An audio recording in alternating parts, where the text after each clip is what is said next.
ফিরে এলাম বিরতির পর। জনতা জানতে চায় আর আপনাদের সঙ্গে আমি কৌস্তব রায়। আমার সঙ্গে আছেন pilot aviation expert Ashraf Sheikh আর flight engineer Sukanta Roy. Boeing 787 Dreamliner এই মডেলটি 2011 সালে চালু হওয়ার পরে এই প্রথম এত বড় দুর্ঘটনা ঘটল। এর আগেও কিন্তু বোয়িংয়ের 737 এই যে মডেল ম্যাক্স 737 ম্যাক্স মডেলটার নাম, এই দুটো বড় দুর্ঘটনায় 346 জনের মৃত্যু হয়েছিল। তাহলে প্রশ্ন উঠছে যে কেন এত অভিযোগ সত্ত্বেও বোয়িং কোম্পানি ব্যবস্থা নেয়নি? কেন বারবার একই ধরনের ভুল হচ্ছে? নিরাপত্তা কি কোম্পানির কাছে সবসময় দ্বিতীয় বিষয়? বোয়িং কি সত্যিই ভরসার নাম? দেখুন। বৃহস্পতিবার আহমেদাবাদ বিমানবন্দর থেকে ওড়ার কয়েক মিনিটের মধ্যে এয়ার ইন্ডিয়ার বোয়িং 7878 ড্রিমলাইনার ভেঙে পড়ে। এটি ছিল 11 বছর পুরনো একটি ড্রিমলাইনার। দুর্ঘটনাটি বোয়িং 787 মডেলের প্রথম বড় প্রাণঘাতী দুর্ঘটনা। এই দুর্ঘটনার পর বোয়িং এর নিরাপত্তাজনিত সমস্যার রেকর্ড আবারও বিশ্বজুড়ে আলোচনার কেন্দ্রবিন্দুতে এসেছে। বোয়িং এর প্রাক্তন কোয়ালিটি ম্যানেজার জন বার্নেট বহু বছর ধরেই 787 ড্রিমলাইনারের উৎপাদন নিয়ে অভিযোগ করে আসছিলেন। তিনি দাবি করেছিলেন, দক্ষিণ ক্যারোলিনার কারখানায় নিম্নমানের যন্ত্রাংশ ইচ্ছাকৃতভাবে বসানো হচ্ছিল। বাতিল হওয়া যন্ত্রাংশ কখনো কখনো পুনরায় ব্যবহার করা হয়েছে। অক্সিজেন মাস্কের 25% জরুরি অবস্থায় কাজ নাও করতে পারে। আদালতে বোয়িং এর বিরুদ্ধে সাক্ষ্য দেওয়ার এক সপ্তাহ পরে 2024 সালের মার্চে বার্নেটের রহস্যজনক মৃত্যু ঘটে।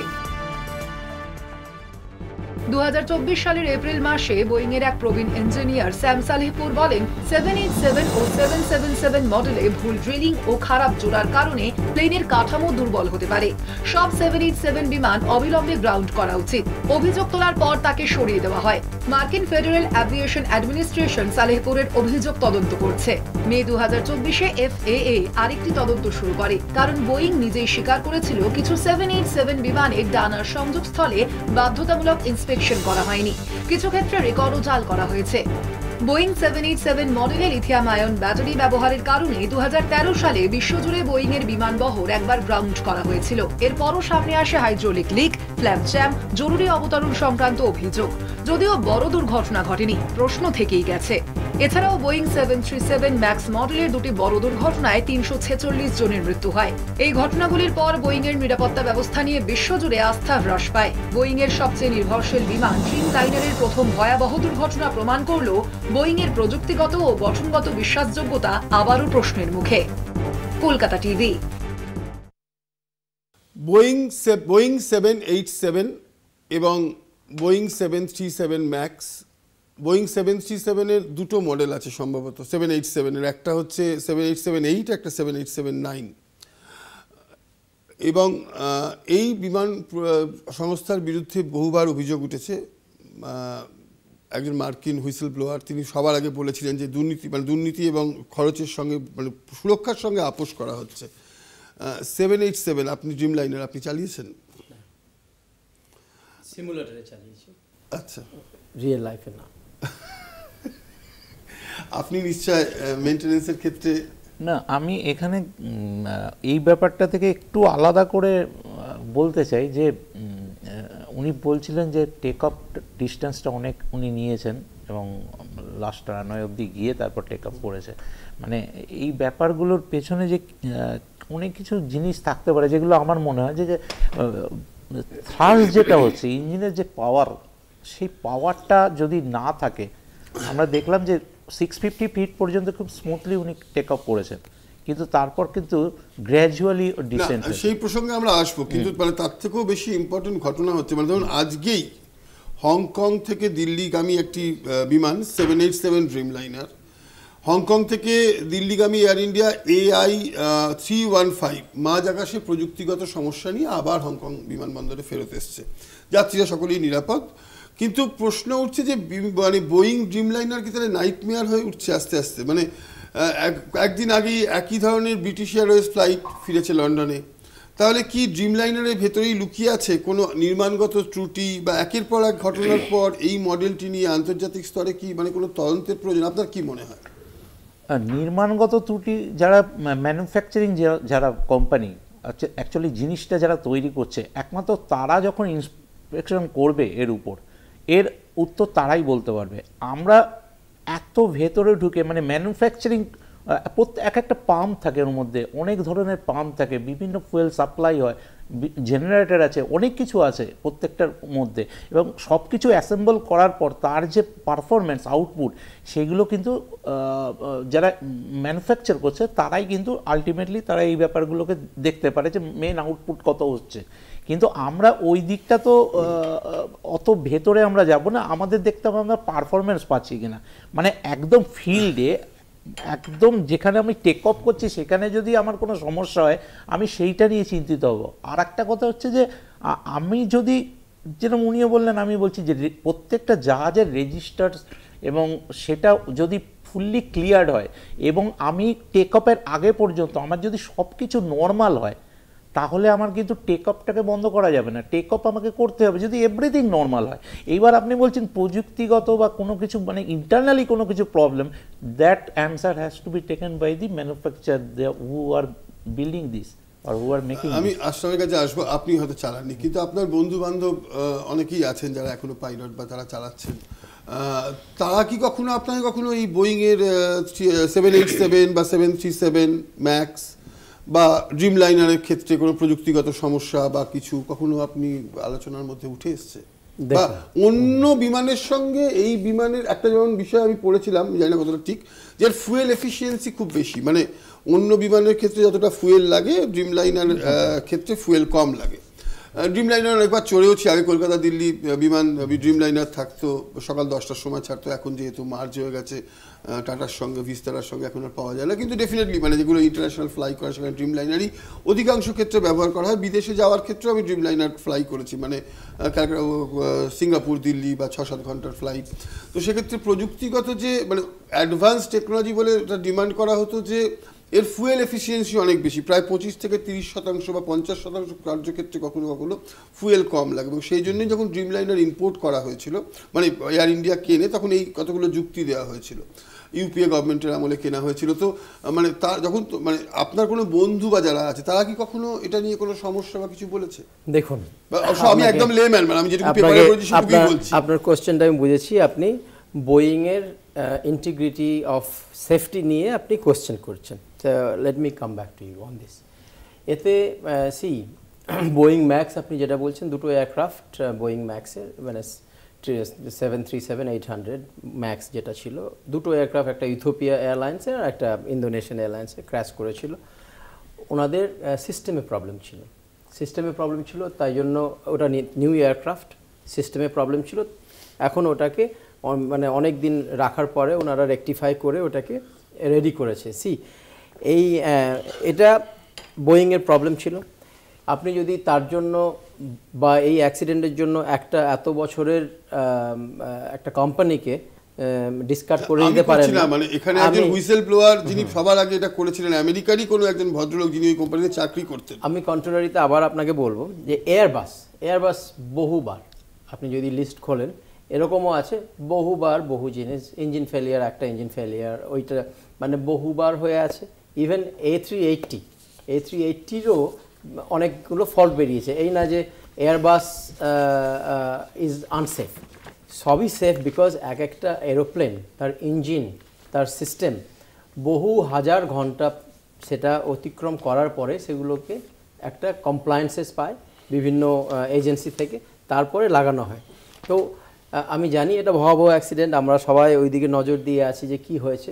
ইনভেস্টিগেশনের পরে আমরা নিশ্চয়ই জানবো whether there was problem with the system or aircraft or human error or something else, so ওইটা আমরা পাবো। বাট একটা টোটাল মানে কি বলে কোম্পানিকে ধরা, আর তারপরে আপনাকে এক্সাম্পল করি দিই, বোয়িং আপনার 747 বহু বছর ধরে আছে, মোর দেন 30-40 ইয়ার্স সিস্টেমে আছে। পৃথিবীর সব থেকে পাওয়ারফুল ম্যান আজকের দিনে আমরা জানি যে ডোনাল্ড ট্রাম্প, উনি কিন্তু ওই এয়ারক্রাফটই ওনার হচ্ছে যে সাওয়ারি, আজ পর্যন্ত কিন্তু ওটাই চলছে। তো আপনি ডিসকার্ড করে দিতে পারেন না একটা। আর কামিং ব্যাক টু আমার বন্ধু বান্ধব, হ্যাঁ আমি শুনেছি কিছুদিন আগেই একটা সিঙ্গাপুর থেকে আমারই বন্ধু এই এয়ারলাইনেরই এয়ার ইন্ডিয়ার এই 787 ফ্লাইট সিঙ্গাপুর থেকে টেক অফের সময় ওনার একটা ইঞ্জিন বন্ধ হয়ে যায়। বন্ধ হয়ে যেতে ওনারা সেফলি, তখন ওনাদের 80 নট স্পিড ছিল, সেফলি বন্ধ করে ওই যে বললাম রিমেনিং রানওয়ে থাকে ওখানে দাঁড় করে ওনারা আবার ওটাকে রেডি করে আবার পরের দিন নিয়ে আসে। তো এরকম নিদর্শন শুধু বোয়িংয়ে না, এয়ারবাস হতেই থাকে। বাট আমরা সেটা কিন্তু যতক্ষণ না ইনভেস্টিগেশন কমপ্লিট হয়, যেমন ম্যাক্সের কমপ্লিট হয়েছে, we know there was a system problem, তো আমরা সেই কনক্লুশনে আমার যাওয়াটা প্রিম্যাচিওর হয়ে যাবে। পাইলট নাকি উড়ান সংস্থা, কার ভুলে দুর্ঘটনা, আতশ কাচের তলায় একাধিক দিক। 12ই জুন আহমেদাবাদের দুর্ঘটনার ভিডিও ভাইরাল। ভিডিওয়ে দেখা যায় বিমানের আন্ডার ক্যারেজ খোলা ছিল, ভিডিওয়ে দেখা যায় বিমানের ডানার ফ্ল্যাপ বন্ধ ছিল। বিমান ওঠানামার ক্ষেত্রে অত্যন্ত গুরুত্বপূর্ণ আন্ডার ক্যারেজ এবং ফ্ল্যাপ। জেনে নেওয়া যাক বিমানে আন্ডার ক্যারেজ এবং ফ্ল্যাপের কি কাজ। 12ই জুন আহমেদাবাদে ভয়াবহ বিমান দুর্ঘটনায় মৃতের সংখ্যা বেড়ে দাঁড়িয়েছে 274। আহমেদাবাদে এত বড় বিমান দুর্ঘটনার কারণ কি? বিমান দুর্ঘটনায় ডিজিসি এর পাশাপাশি পৃথক কমিটি গঠন করেছে কেন্দ্রীয় অসামরিক বিমান পরিবহন মন্ত্রক। যান্ত্রিক ত্রুটি নাকি পাইলটের ভুল? আতশ কাচের তলায় একাধিক দিক। 12ই জুন আহমেদাবাদে দুর্ঘটনার পর সমাজ মাধ্যমে ছড়িয়ে পড়ে দুর্ঘটনার মুহূর্তের ভিডিওয়ে দেখা যায় বিমানের আন্ডার ক্যারেজ খোলা ছিল এবং বিমানের ডানার ফ্ল্যাপ বন্ধ ছিল। কেন এই দুটি বিষয়ে নজর বিশেষজ্ঞদের? বিমানে আন্ডার ক্যারেজ এবং ফ্ল্যাপের কি কাজ? আন্ডার ক্যারেজ বা ল্যান্ডিং গিয়ার হলো বিমানের একটি গুরুত্বপূর্ণ অংশ। আন্ডার ক্যারেজ বিমানের চাকা, শক অ্যাবজর্বার, ব্রেক এবং অন্যান্য উপাদান নিয়ে তৈরি। বিমান যখন মাটিতে থাকে তখন আন্ডার ক্যারেজ তার পুরো ওজন বহন করে। টেক অফের সময় রানওয়ে থেকে বিমানকে উপরে উঠতে সাহায্য করে, অবতরণের সময় রানওয়েতে মসৃণভাবে নামতে সাহায্য করে, বিমানকে রানওয়ে ও পার্কিং এলাকায় চালনা করতে সহায়তা করে। ল্যান্ডিং এর সময় শক অ্যাবজর্বারগুলি অবতরণের প্রভাব কমায়। ল্যান্ডিং এর পর বিমানকে থামানোর জন্য ব্রেকের কাজ করে। কিছু বিশেষ বিমানের জন্য আন্ডার ক্যারেজে স্কি বা ফ্লোটও ব্যবহার করা হয়। আন্ডার ক্যারেজ বিমানের নিরাপত্তা এবং কার্যকারিতার জন্য অত্যন্ত গুরুত্বপূর্ণ। উড়ানের আগে আন্ডার ক্যারেজের নিয়মিত রক্ষণাবেক্ষণ এবং পরিদর্শনের প্রয়োজন। টেল হুইল, দুটি প্রধান চাকা এবং একটি ছোট চাকা লেজের দিকে থাকে। নোজ হুইল, দুটি প্রধান চাকা এবং একটি চাকা বিমানের সামনে থাকে। ডি চাকা, শুধুমাত্র দুটি প্রধান চাকা থাকে। মাল্টি টায়ার, একাধিক চাকা ব্যবহার করা হয় যা ভারী বিমানগুলির জন্য উপযুক্ত। ফ্ল্যাপ বিমানের একটি অংশ যা ডানাগুলিতে থাকে। উড়ান ও অবতরণের সময় লিফট এবং ড্র্যাগ বাড়াতে বা কমাতে ব্যবহৃত হয়। এটি বিমানের গতি এবং কর্মক্ষমতা নিয়ন্ত্রণে সহায়তা করে। ফ্ল্যাপের প্রধান কাজ উড়ান ও অবতরণের সময় লিফট বাড়ানো। ফ্ল্যাপগুলি ডানার আকার পরিবর্তন করে এবং বাতাসের চাপ পরিবর্তন করে লিফট বৃদ্ধি করে, যা বিমানের উড়ান এবং অবতরণের জন্য প্রয়োজনীয়। ফ্ল্যাপগুলি ডানাগুলির উপর বাতাসের চাপ বৃদ্ধি করে বিমানের গতি কমাতে সাহায্য করে, যা ছোট রানওয়েতে অবতরণের জন্য সহায়ক। ডানার আকার বাড়ায়, যা লিফট এবং ড্র্যাগের পরিমাণ বাড়াতে সাহায্য করে। বাতাসের প্রবাহকে নিয়ন্ত্রণ করে, যা বিমানের স্থিতিশীলতা এবং নিয়ন্ত্রণ বজায় রাখতে সহায়তা করে। ফ্ল্যাপগুলি বিমানের কর্মক্ষমতা এবং নিরাপত্তা উভয় ক্ষেত্রেই গুরুত্বপূর্ণ ভূমিকা পালন করে। তাই দুর্ঘটনার মুহূর্তের ছবিতে এই আন্ডার ক্যারেজ খোলা এবং বন্ধ ফ্ল্যাপ নিয়েই তৈরি হয়েছে ধোঁয়াশা, যার উত্তর লুকিয়ে উদ্ধার হওয়া ব্ল্যাক বক্সে। Kolkata TV. Trust not achieve, falling, মেডে। শেষ মুহূর্তে পাইলট এই বার্তাটাই দিয়েছিল। কি এই মেডে কল, সেটা আমরা একবার দর্শকদের দেখাতে চাইছি।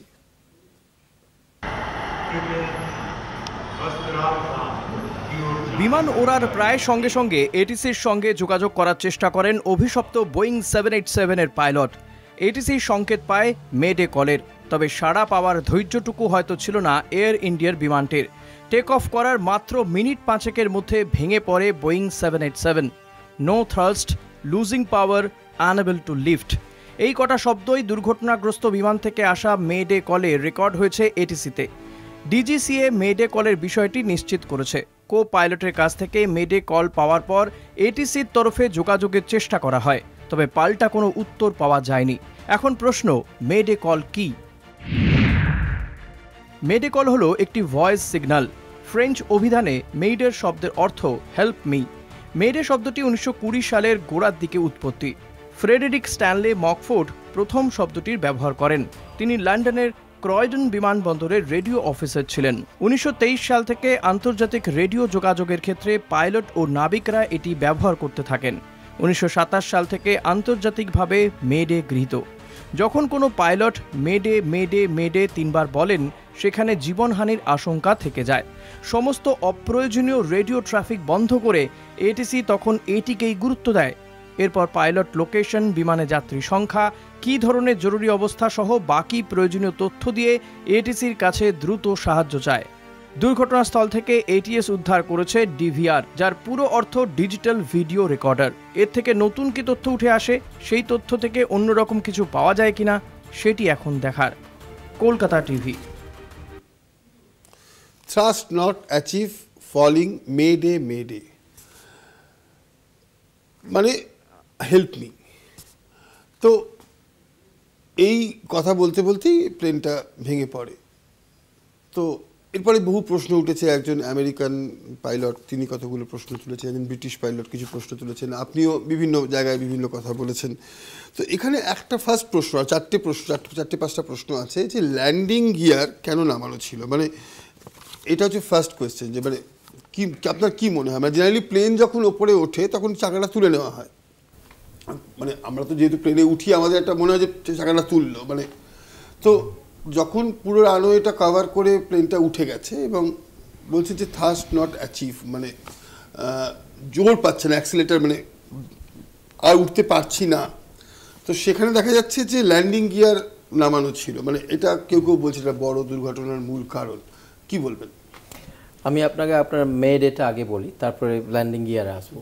মে ডেটা একটা ওয়ার্ড, এখানে ওই as a literal meaning help me, এটা ফ্রেঞ্চ ওয়ার্ড থেকে এসছে, but not really help me. This is basically notification, broadcast করা হয় সবাইকে ওই ফ্রিকোয়েন্সিতে। তো সবাই জানে যে আই মিন মানে যে ব্রডকাস্ট করছে আমার সিরিয়াস প্রবলেম আছে। Could be fire, engine fire, could be কেবিনে fire, could be engine failure, could be anything emergency which is very severe emergency। তখনই আমরা মেডে মেডে মেডে 3 বার বলে তারপরে আমরা অ্যাকচুয়াল যে ইনফরমেশন যেটা ইনি বলেছেন যে উনি হ্যাঁ thirst not achieved, unable to lift. But ইনি যে এই 20-25 সেকেন্ড যতক্ষণ প্লেনটা এয়ারবর্ন ছিল তার মধ্যে উনি যে বলতে পেরেছেন, this is quite remarkable. Usually আমাদেরকে বলা হয় যে এভিয়েশনে 3টে জিনিস, যে এভিয়েট মানে প্লেন চালান, নেভিগেট মানে কোথায় যাচ্ছেন দেখুন, আর কমিউনিকেট। কমিউনিকেটটা হচ্ছে যে আমাদের লাস্ট, আমরা এই দুটো হয়ে যাওয়ার পরে কমিউনিকেট করি। এখানে কিন্তু পাইলট ওয়াজ কন্টেন্ট, উনি কিন্তু কমিউনিকেটও করেছে যে আমার সমস্যা হচ্ছে। হ্যাঁ সমস্যা হচ্ছে। আর কি সমস্যা? যে আমি থ্রাস্ট পাচ্ছি না, আর লিফট পাচ্ছি না, আমি নিচে যাচ্ছি। কেন থ্রাস্ট পাচ্ছে না, কেন লিফট পাচ্ছে না এবং কেন ফল করলো সেটা নিয়ে আমরা ফিরে আসবো। বিজ্ঞাপনের একটা ছোট্ট বিরতি দিতে হবে, কোথাও যাবেন না, দেখতে থাকুন কলকাতা টিভি, জনতাদের জানতে চায়।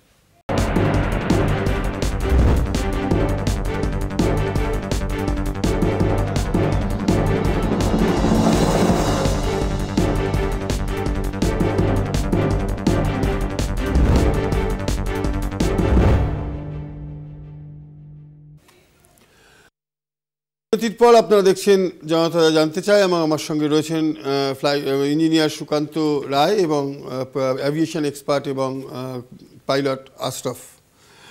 আচ্ছা, আমি যেটার জন্য এলাম বিষয়টা, যে রানওয়েতে এটা আমি দেখেই পড়ছি, কারণ এটা এতটাই টেকনিক্যাল ব্যাপার যে এইভাবে না দেখে বলাটা খুব মুশকিল। রানওয়েতে বিমান দৌড় শুরু করার পরে ফ্ল্যাপের অবস্থান যদি ঠিক না থাকে তাহলে অ্যালার্ম বাজতে শুরু করে এবং সেক্ষেত্রে ভুল হওয়ার সম্ভাবনা কম, সেক্ষেত্রে উনি টেক অফই করতেন না। কিন্তু বিমান উঠতে শুরু করার পরে তার নিচের দিকে নেমে আসা মানে ড্র্যাগ, মানে যে টানটা থাকে সেটা কমানোর জন্য দ্রুত ল্যান্ডিং গিয়ার বন্ধ করা জরুরি।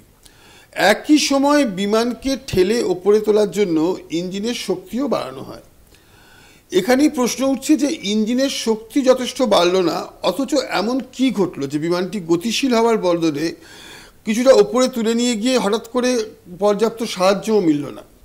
এবং এখানেই বিমানে ওপরে তোলার সময় ভুল করে ডানার ফ্ল্যাপ তুলে ফেলারও প্রশ্ন উঠছে। কম উচ্চতায় বিপুল ভার নিয়ে বিমান আকস্মিকভাবে ওপরে ওঠার শক্তি হারিয়ে ফেলার জন্যই কি নিচের দিকে নেমে গেছে? কি বলবেন? দেখুন এখানে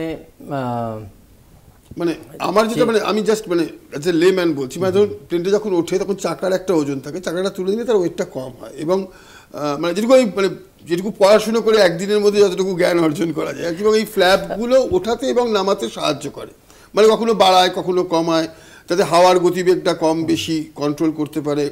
তো এক্ষেত্রে ফ্ল্যাপটা তুলে নিয়েছে, অথচ ল্যান্ডিং গিয়ারটা তুলতে ভুলে গেছে। এবং আমি একটা ব্রিটিশ ভদ্রলোক, খুব ভাইরাল হয়েছেন উনি, আমেরিকান ভদ্রলোক, উনি বলছিলেন যে এই মানে দুটো ইঞ্জিন একসঙ্গে বিকল হয়ে যাওয়া এটা খুবই আশ্চর্যজনক ঘটনা। মানে একটা হতে পারে, সেক্ষেত্রে আর একটা ইঞ্জিন দিয়েও সেটাকে এলিভেট করে নেওয়া যায়।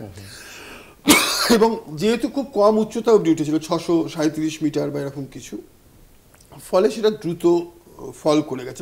এবং সেক্ষেত্রে মানে ধরুন বাইকের মধ্যে যদি খুব ছাতা খুলে দেয়, তাহলে সে যে হোল্ড করে নেবে আর কি, মানে বাইক শুধু উল্টে পড়ে যাবে চলন্ত বাইকে, সেক্ষেত্রে কি মানে ল্যান্ডিং গিয়ারটার ক্ষেত্রে একটা সমস্যা ছিল। এবং আমি যেটা শুনলাম যে দুজনে মিলে করে, মানে একজন প্লেনটা চালায় এবং উনি যেটা বলেছেন আর কি, মানে একজন কো পাইলট, তিনি ওই ল্যান্ডিং গিয়ারটা তোলেন বা অপারেট করেন। আমার কোনো অভিজ্ঞতা নেই, যা উনি বলেছেন আমি তাই বলছি, এবং মেবি আমি ভুল বুঝতে পারি, সেটাও হতে পারে। তো এটা কি কোনোভাবে মানে এরকম কোনো ঘটনা বলে আপনি মনে করছেন? আপনাকে আমি বোঝাই ল্যান্ডিং গিয়ারের কাজটা কি আর ল্যান্ডিং গিয়ারটা তুলে দেওয়া হয় কেন। ল্যান্ডিং গিয়ার জানেন কেন কাজ, আপনি আগেই আপনার এক্সপ্লেন করা হয়েছে যে ইটস লাইক বেসিক্যালি হুইল, চাকা যখন গ্রাউন্ডে থাকে, তো গ্রাউন্ডে থাকে যখন উঠে গিয়ে এটা কিন্তু আর প্লেনের কাজে লাগে না, এটা ইটস বিকাম আ ড্র্যাগ। এটা ওই বাইক চালাতে গিয়ে ছাতার মতো ব্যাপারটা হয়ে যায়, তখন ইমিডিয়েটলি ওটাকে ভেতরে ঢুকিয়ে নিতে হয়, আন্ডার ক্যারেজটাকে রিট্রাক্ট করে নেওয়া হয়। সেটা কখন করে, যখন আপনার একজন প্লেন উঠলো আর পজিটিভ যদি ক্লাইম থাকে, যখন প্লেনটা উঠে যাচ্ছে, ইটস কল পজিটিভ ক্লাইম। তো একজন পাইলট কল করে পজিটিভ ক্লাইম, অন্য একজন কনফার্ম করে সঙ্গে সঙ্গে ল্যান্ডিং গিয়ারটা ওপরে তুলে দেয়। কারণ এটা ড্র্যাগ আপনার বাড়ায়, ড্র্যাগটা আমাদের দরকার নেই, কারণ ড্র্যাগটা কমানোর জন্য আমরা ইঞ্জিনে পাওয়ার দিই, যাতে লিফট পেয়ে আমরা স্পিডটা অ্যাচিভ করতে পারি। তো এখানে ওইটা ড্র্যাগের কাজ করে। তো মানে ধরুন একটা প্লেন ওঠার 50 থেকে 60 ফিট খুবই অল্প দূরত্বের মধ্যেই যখনই আমরা টেক অফ করি, ইউজুয়ালি ল্যান্ডিং গিয়ারটাকে আমরা ভেতরে ঢুকিয়ে নিই, which is under carriage. But এই ক্ষেত্রে কিন্তু সেইটা 425 ফিট যাওয়ার পরেও ওটা ওখানেই কিন্তু দেখা গেছে। এটা একটা কোয়েশ্চেন, এটা মানে ডেঞ্জারাস, এটা কিন্তু আপনার ড্র্যাগ বাড়াচ্ছে, হুইচ ইজ আপনার লিফটও কমাচ্ছে আর স্পিডও কমিয়ে দিচ্ছে, হুইচ ইজ ডেঞ্জারাস। তো এটা যেটা আপনি বলেছেন, যেটা ওই ভিডিওগুলোতে দেখা যাচ্ছে, তো এখানে দুটো জিনিস আমরা পেলাম। একটা হচ্ছে যে এয়ারক্রাফটটা পুরো রানওয়ে লেন্থ ইউজ করেছে, which is quite not normal, এটা নর্মাল না। তারপরেও মানে এই এয়ারপোর্টে তো নর্মাল না, কিছু এয়ারপোর্টে ইয়েস ওকে, এই এয়ারপোর্টে নর্মাল না। আর সেকেন্ড হচ্ছে যে ওই ল্যান্ডিং গিয়ারটা আপনি দেখতে পাচ্ছেন। নাও কামিং টু দ্য ফ্ল্যাপটা কি করে, ফ্ল্যাপটা আপনার লিফটটা বাড়ায়। একটা প্লেন মানে পাখি উঠতে গেলে এরকম ডাঙা এরকম করে, ওটা লিফট নেয় না। মানে এই যে বিমানের ডানার ফ্ল্যাপটা বন্ধ কেন ছিল, মানে তুলে নিয়েছিল কেন? এইটা অ্যাজ পার আমরা ওই ভিডিও দেখে বুঝতে পারবো না, বিকজ এই এয়ারক্রাফটে যেটা আমরা এই ফ্ল্যাপ আপনাকে জাস্ট আমি দেখাচ্ছি, যে ফ্ল্যাপ, এই যে ফ্ল্যাপটা দর্শকদের সুবিধার জন্য বা যদি আমরা একটু দাঁড়িয়ে যাই তাহলে আরো বুঝতে সুবিধা হয়, মানে সবথেকে টেকনিক্যাল পার্ট। ধরুন এই এয়ারক্রাফটের ফ্ল্যাপটা হচ্ছে এইখানটায় থাকছে, এইখানে ফ্ল্যাপটা যখন হচ্ছে তখন বেসিক্যালি আপনার এয়ারক্রাফটের মানে উইংসের যে এরিয়াটা আছে, এরিয়াটাকে বড় করছে লিফটটা বেশি পাওয়ার জন্য। আর এইটা আমরা এই যে এয়ার প্রেসার মানে বোথ সাইড প্রেসার দেয়, তো মানে একটা নিচে এই ক্যাম্বারটাকে বড় করছে, মানে আপনার ধরুন উইংটা এতটা মোটা, ওইটা আর একটু বেশি করে দিচ্ছে যাতে একটু আপনি লিফটটা বেশি করে পান। আর লিফটটা পাওয়া মানে আপনি মানে গ্রাউন্ড থেকে ওপরে উঠতে পারবেন। সো এটার হচ্ছে মেন কাজ হচ্ছে ফ্ল্যাপ। কিন্তু এইটা যদি কোনো কারণে ঢুকে যায় এত কম উচ্চতায়, এর জন্য একটা স্পিড পেতে হয়, তখন আমরা রিট্রাক্ট করি বা একটা হাইটের পরে আমরা ওটাকে একটু মানে স্ক্রিনে দেখান আমার মনে হয় একটু বেটার হবে, মানে আমরা দর্শকদের ক্ষেত্রে বুঝতে সুবিধা হবে। ধরুন এখানে যদি পজ করা যায়, এটাকে একটু পজ করা যাবে কি কোনোভাবে? হ্যাঁ, এইখানে দেখুন, এইখানে এই যে অ্যাঙ্গেলটা আছে, ফ্ল্যাপসটা পেছনে থাকে, এই যে ব্লু, এটা হচ্ছে যে ফ্ল্যাপস, আর সামনে ওটা part of the flap also. এইটাকে কিন্তু রিট্রাক্ট করা যায় আর এটাকে বাইরে বার করাও যায়। এটা আমরা কখন বাইরে বার করি, আমরা টেক অফ আর ল্যান্ডিংয়ের সময় এটাকে ইউজ করা হয়। আবার ওই একটা স্পিড আছে, এই না কি একদম আমরা একদম স্পিডে যাচ্ছি 800 কিলোমিটার দূরে স্পিডে আমরা এটা ইউজ করি, তখন কিন্তু এটা খুলে পড়ে যাবে। ফলে একটা স্পিডের মধ্যে এটাকে ইউজ করা হয়, আবার ওই স্পিডের মধ্যে এটাকে আবার গুটিয়েও নেওয়া হয়। এইটা টেক অফ আর ল্যান্ডিংয়ের সময় এটা ইউজ করা হয়।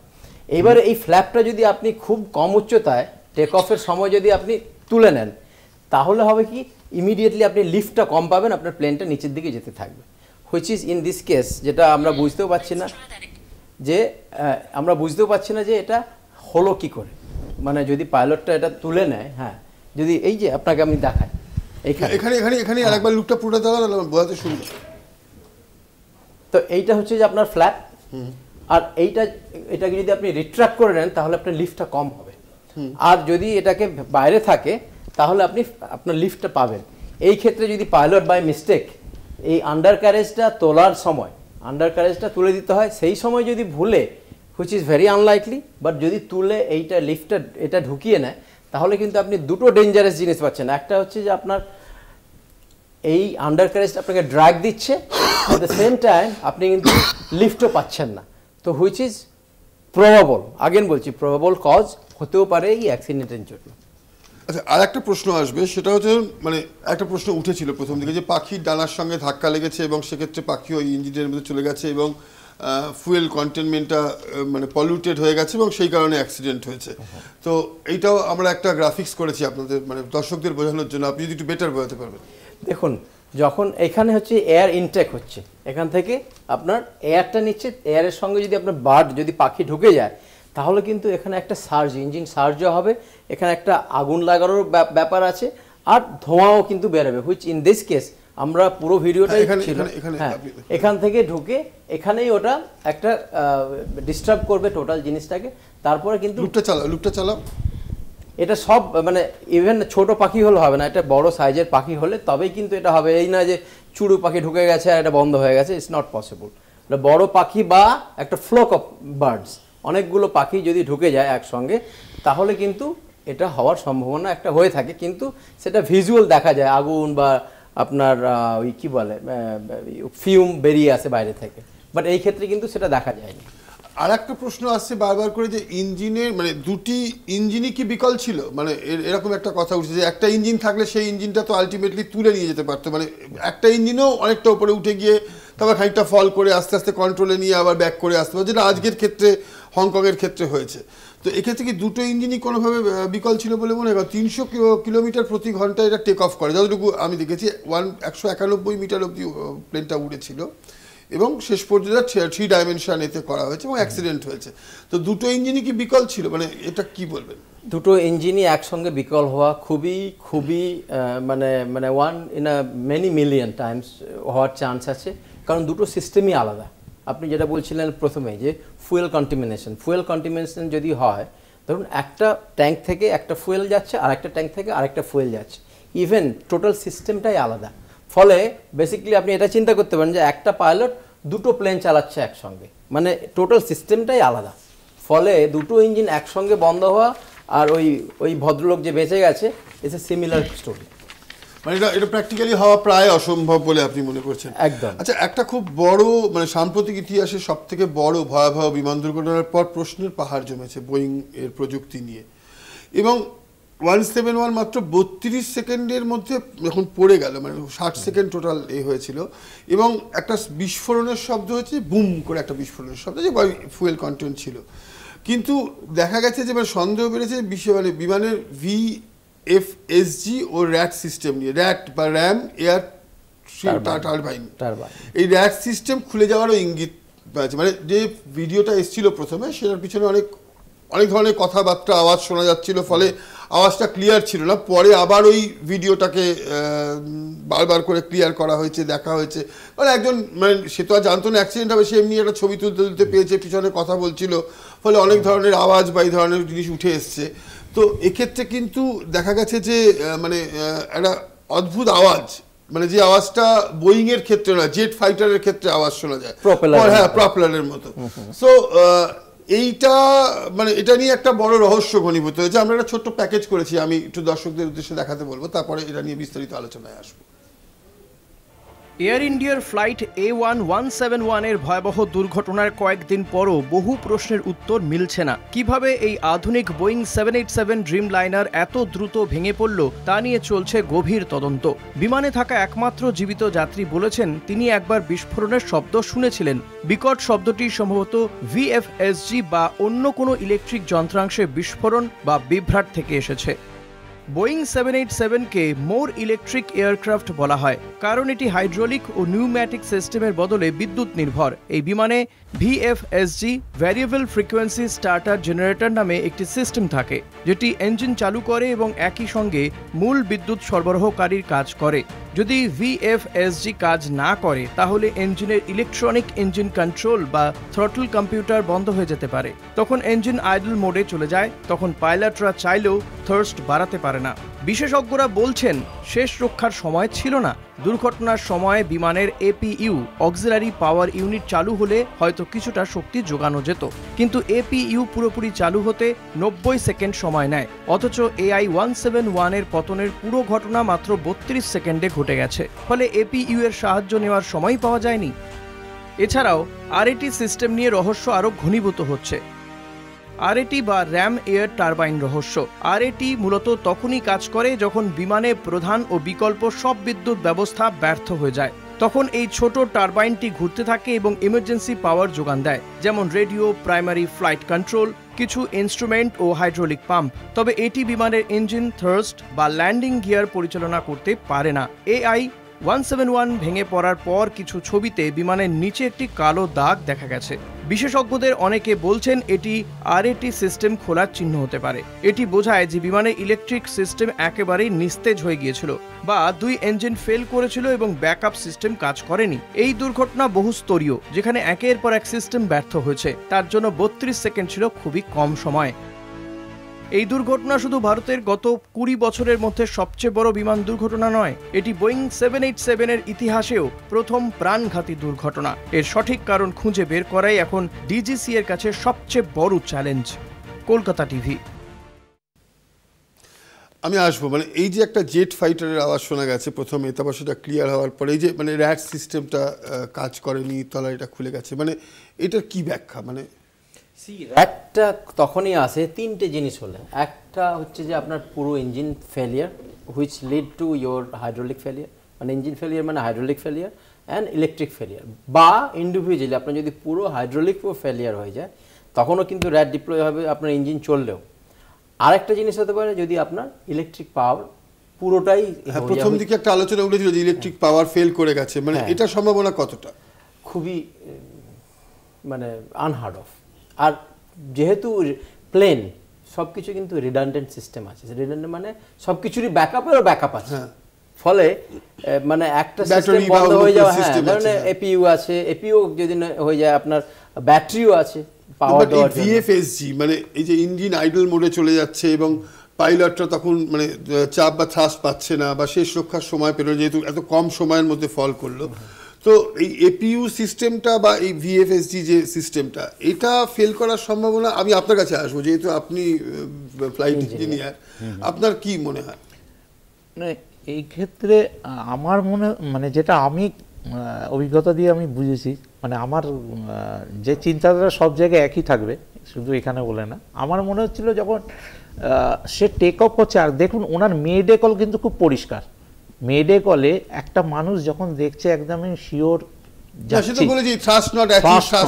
মানে থ্রাস্ট সে পাচ্ছে না, থ্রাস্ট পাচ্ছে না, ফুল এয়ারক্রাফট, ফুল লোডেড এয়ারক্রাফট, এত অল আপ ওয়েট, তার এত টোটাল ওয়েট, সেখানে ইঞ্জিন যদি না পাওয়ার দেয় ও কিন্তু নিচে নেমে যাচ্ছে।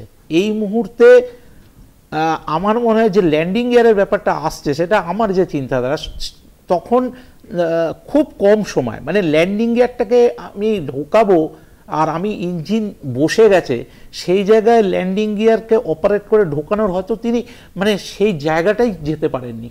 আমার বক্তব্যটা হচ্ছে যে মানে আমি এখানে একটু বলবো, তার মানে আপনি কি বলছেন ইঞ্জিনটা কখন, যদি ইঞ্জিনটা ফেল হয় কখন হয়েছে?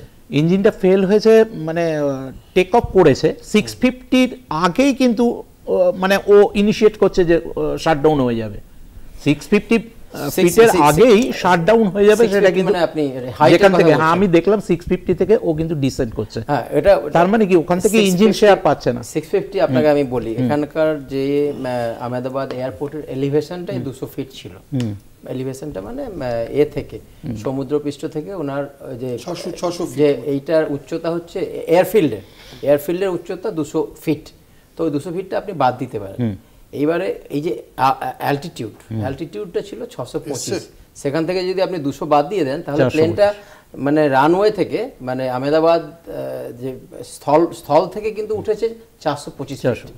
তো এবার 425 ফিট মানে কয়টা হাই, যেটা অ্যাটলিস্ট আমরা জানি, এটা কিন্তু 50-60 ফিটের মধ্যেই বা 70 ফিটের মধ্যে ইমিডিয়েটলি আমরা ল্যান্ডিং গিয়ারটা তুলে নিই, স্বাভাবিক তুলে নিই, কিন্তু এই ক্ষেত্রে সেটা হয়নি। এবার 400 অনেক আরেকটা কথা বলি, বলছি সেক্ষেত্রে কি আমি যদি লেম্যান এবং সাধারণ দর্শকরাও লেম্যান, মানে সেক্ষেত্রে কি কোনো কারণে ইলেকট্রিক্যাল সিস্টেম কাজ করেনি বা হাইড্রোলিক সিস্টেম ফেল করে গেছিল বা এরকম কিছু, সেই জন্য ল্যান্ডিং গিয়ারটা তুলতে পারেননি? মানে এত অভিজ্ঞ পাইলট, এত মানে 9000 ঘন্টা ফ্লাইট, মানে আমি যেটুকু কথা বলেছি দু একজন যাদের পরিচিত, ইটস আ কোয়াইট এক্সপিরিয়েন্স। তো সে মানে একজন তো খুবই সিনিয়র, যিনি 8000 ঘন্টা করেছেন। হাইড্রোলিক সিস্টেম ফেলিওর হয়েছে কি হয়নি, হাইড্রোলিক সিস্টেম যদি ফেলিওর মালফাংশনিং হয় তাহলে ও কিছুই তুলতে পারবে না, ল্যান্ডিং গিয়ার তুলতে পারবে না। কিন্তু কথা হচ্ছে সেটার উত্তর কিন্তু সেই ব্ল্যাক বক্সেই দিতে হবে, আমি দিতে পারবো না। ব্ল্যাক বক্সেই ব্ল্যাক মোমেন্ট সমস্ত কিছু জড়িয়ে আছে। এইটার যে উত্তর সেটা তো আপনার ওখান থেকেই পাওয়া যাবে। আমরা ধারণা করতে পারি একটা, আরেকটা উনি বলতে পারেন, আমি বলতে পারবো, কিন্তু আসল উত্তর ওখানেই লুকিয়ে আছে। আমরা এই আলোচনায় আবার ফিরবো, তবে একটা ছোট্ট প্যাকেজ নেব। কেউ স্বপ্নের উড়ান শুরু করেছিলেন, কেউ চাকরি ছাড়ারও সিদ্ধান্ত নিয়েছিলেন। অভিশপ্ত বিমানের ক্রু পাইলটদের ভিন্ন গল্প, ভিন্ন ছবি। অভিশপ্ত এয়ার ইন্ডিয়ার 230 জনের মধ্যে একজন বাদ দিয়ে আরও 229 জন মারা গেছেন, সঙ্গে মৃত্যু হয়েছে 12 জন বিমানকর্মীর। 12 জন বিমানকর্মীর মধ্যে রয়েছেন 2 জন কো পাইলট, এবং সবথেকে গুরুত্বপূর্ণ যে এই ক্রুয়ের মধ্যে একটা ঘটনা দীর্ঘদিন ধরে ভারতবর্ষে চলছে, গত 2 বছর ধরে। মণিপুরের ভয়াবহ হিংসা, কুকি এবং মেইতেই 2 জাতির মধ্যে, এর মধ্যে 2 জন ক্রু মারা গেছেন, একসঙ্গে পুড়ে ছাই হয়েছেন।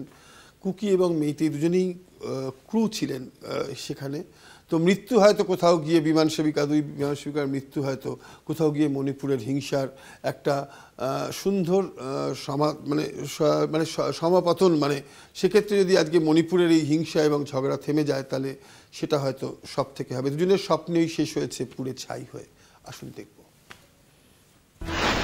12ই জুন 2025 সদ্য রানওয়ে ছেড়ে উড়েছিল এয়ার ইন্ডিয়ার 171। পৌঁছতে পারেনি গন্তব্যে, বিমানবন্দর চত্বরেই ভেঙে পড়ে বোয়িং ড্রিমলাইনার 4।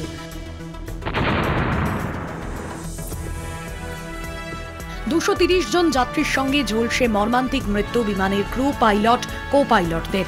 কেউ চাকরিতে যোগ দিয়েছিলেন মাত্র 2 বছর আগে, কেউ বা সিদ্ধান্ত নিয়েই ফেলেছিলেন আর বেশি দিন নয়, বৃদ্ধ বাবাকে দেখভালের জন্য চাকরি ছাড়তে হবে। তবে আর কোনোটাই হলো না।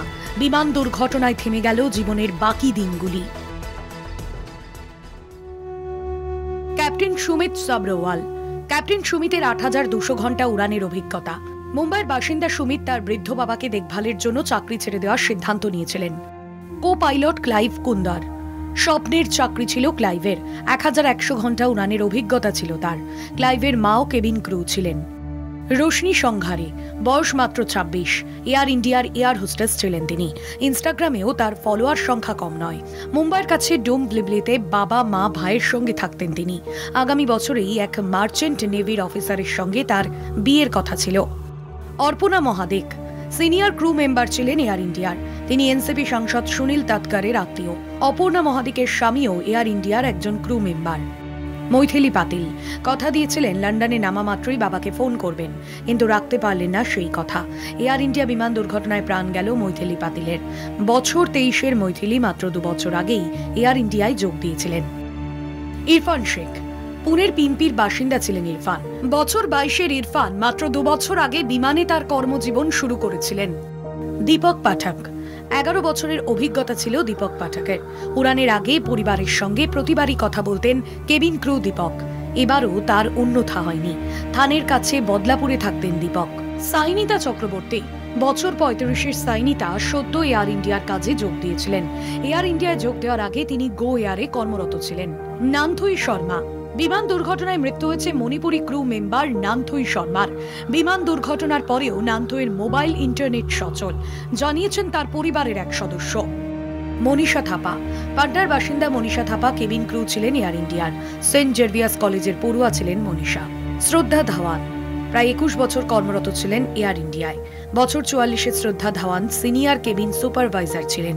লানেথেম সিংসন। মণিপুরের বাসিন্দা ছিলেন লানেথেম। অভিশপ্ত এয়ার ইন্ডিয়ার 10 ক্রু সদস্যের মধ্যে তিনি ছিলেন অন্যতম। কেবল একটি ঘটনায় শেষ তাদের সব স্বপ্ন, আগামী দিনের ভাবনা। মঞ্জুরে শুধুই এখন তাদের স্মৃতি।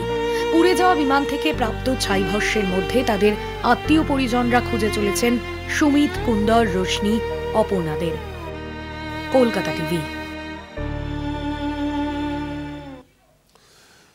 ভিএফএসজি বা র্যাট সিস্টেম, মানে এইটার একটা ফেলিওর নিয়ে একটা দীর্ঘ ডিসকাশন হচ্ছে। বিমান পাইলটদের অনেক ক্ষেত্রে বলছেন এবং এটা অদ্ভুত সাউন্ড শোনা যায়, যেটা বলছিলাম আমি। সেইটা আমি একটু ভিডিও ওয়ালের মধ্যে আমার পিসিআরকে বলবো ফেলার জন্য, এবং এই সাউন্ডটা, এই যে original video, better quality audio, এটা যদি একটু আশরাফ আপনি আমাদের বা আপনিও একটু সাহায্য করেন এই বিষয়টার জন্য।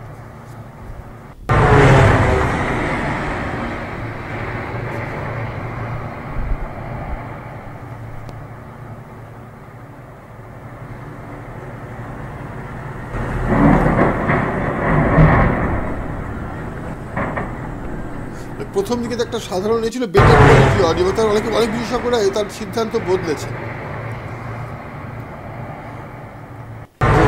যেটা ওই ভিডিওটা আমিও দেখেছি, যেটা উনি বলতে চাইছেন এই যে একটা সাউন্ড, যেটা প্রপেলারের সাউন্ড আর জেট সাউন্ড কোয়াইট ডিস্টিংক্ট। এখানে এই যে সাউন্ডটা শোনা যাচ্ছে, উই ডোন্ট নো ওয়েদার মানে কতটা ট্রু আর নট ট্রু। এই সাউন্ডটা হচ্ছে যে ইঞ্জিন বিকল হয়ে গেলে বা র্যাট সিস্টেম ফেল করে গেলে সিস্টেমের এই যে টারবাইনটা ঘোরে, সেই ইটস লাইক এ প্রপেলার। তো প্রপেলার নট জেট ইঞ্জিন, ওটাই এখানে দেখাতে চাইছেন। আপনি আরো ভালো বলতে পারবেন। মানে দুটোর মধ্যে ডিস্টিংগুইশ করা যাচ্ছে। এই যে নতুন আরেকটা মানে ইঞ্জিনের আওয়াজ একটা শোনা যাচ্ছে ছোট করে, সেটা বোঝাচ্ছে যে এটা ডিপ্লয় হয়ে গেছে, মানে এটা স্টার্ট হয়ে গেছে। এবার এটার জন্য যে ইলেকট্রিক্যাল সিস্টেম টোটাল যদি ফেলিওর হয়ে যায়, তখন মিনিমাম যেগুলো আমাদের না করলে নয় সেইগুলো একটা প্লেনের তো ধরুন রিডান্ডেন্ট সিস্টেম আছে, মানে ব্যাকআপেরও ব্যাকআপ আছে। তো সেক্ষেত্রে যদি ইলেকট্রিক্যাল সিস্টেম বা জেনারেটর সিস্টেম ফেল হয়ে যায়, সেক্ষেত্রে কেন ব্যাটারি বা এই ধরনের জিনিসগুলো কাজ করলো না? মানে সেক্ষেত্রে সেই জন্য কি উনি ফ্ল্যাপটা তুলে নিয়েছেন বা ল্যান্ডিং গিয়ারটা তুলতে পারেননি? বা আমি বোঝাই আবার, এইটা যখন র্যাটস ডিপ্লয় হয়, it's mean both the engine not working. Exactly, both the engine not working. তখনই কিন্তু এটা অ্যাজ আ রিডান্ডেন্সি ধরেই এসছে, মানে you already have a APU আর আপনার ব্যাটারিও আছে, বাট এইগুলো হচ্ছে যে মিনিমাম লোড, যেটা মিনিমাম হাইড্রোলিক চলবে, মিনিমাম হয়তো ধরুন ক্যাপ্টেনের সাইডেই 2-4টে ইলেকট্রনিক্স চলবে, যেগুলো বেসিক নেভিগেশন করতে বা ফ্লাইট করতে সেফলি লাগবে। জাস্ট ল্যান্ডিং এর জন্য মিনিমাম রিকোয়ারমেন্ট যেগুলো, সেগুলো এখান থেকে মানে সেক্ষেত্রে পাশে একটা মাঠ ছিল বড়, যেখানে গিয়ে বিমানটা আছড়ে পড়ে। তাহলে কি শেষ মোমেন্টে উনি চেষ্টা করছেন এই মাঠের মধ্যে বিমানটাকে নামানোর? বা হ্যাঁ, আমরা অ্যাজ এ পাইলট আমরা ট্রেন্ডই আছি যে যেখানে ফাঁকা জায়গা সেখানে আমাদেরকে ল্যান্ড করবো। বাট এখানে যদি পাওয়ার না থাকে, ইঞ্জিনে পাওয়ার যদি না থাকে, আপনি চেষ্টা করলেও হয়তো যেতে পারবেন না। এখানে হয়তো সেটাই হয়েছে। পাইলট হয়তো ওখানে, তো যেটা দেখলাম ম্যাপে, গুগল ম্যাপে একটু সামনে ফাঁকা ছিল, বাট আপনি যদি পাওয়ার না থাকে, আপনি হাজার চেষ্টা করলেও আপনি যেতে পারবেন না, স্টল হয়ে প্লেনটা নিচে নেমে আসবে, হুইচ ইন দিস কেস হয়েছে লাস্টে।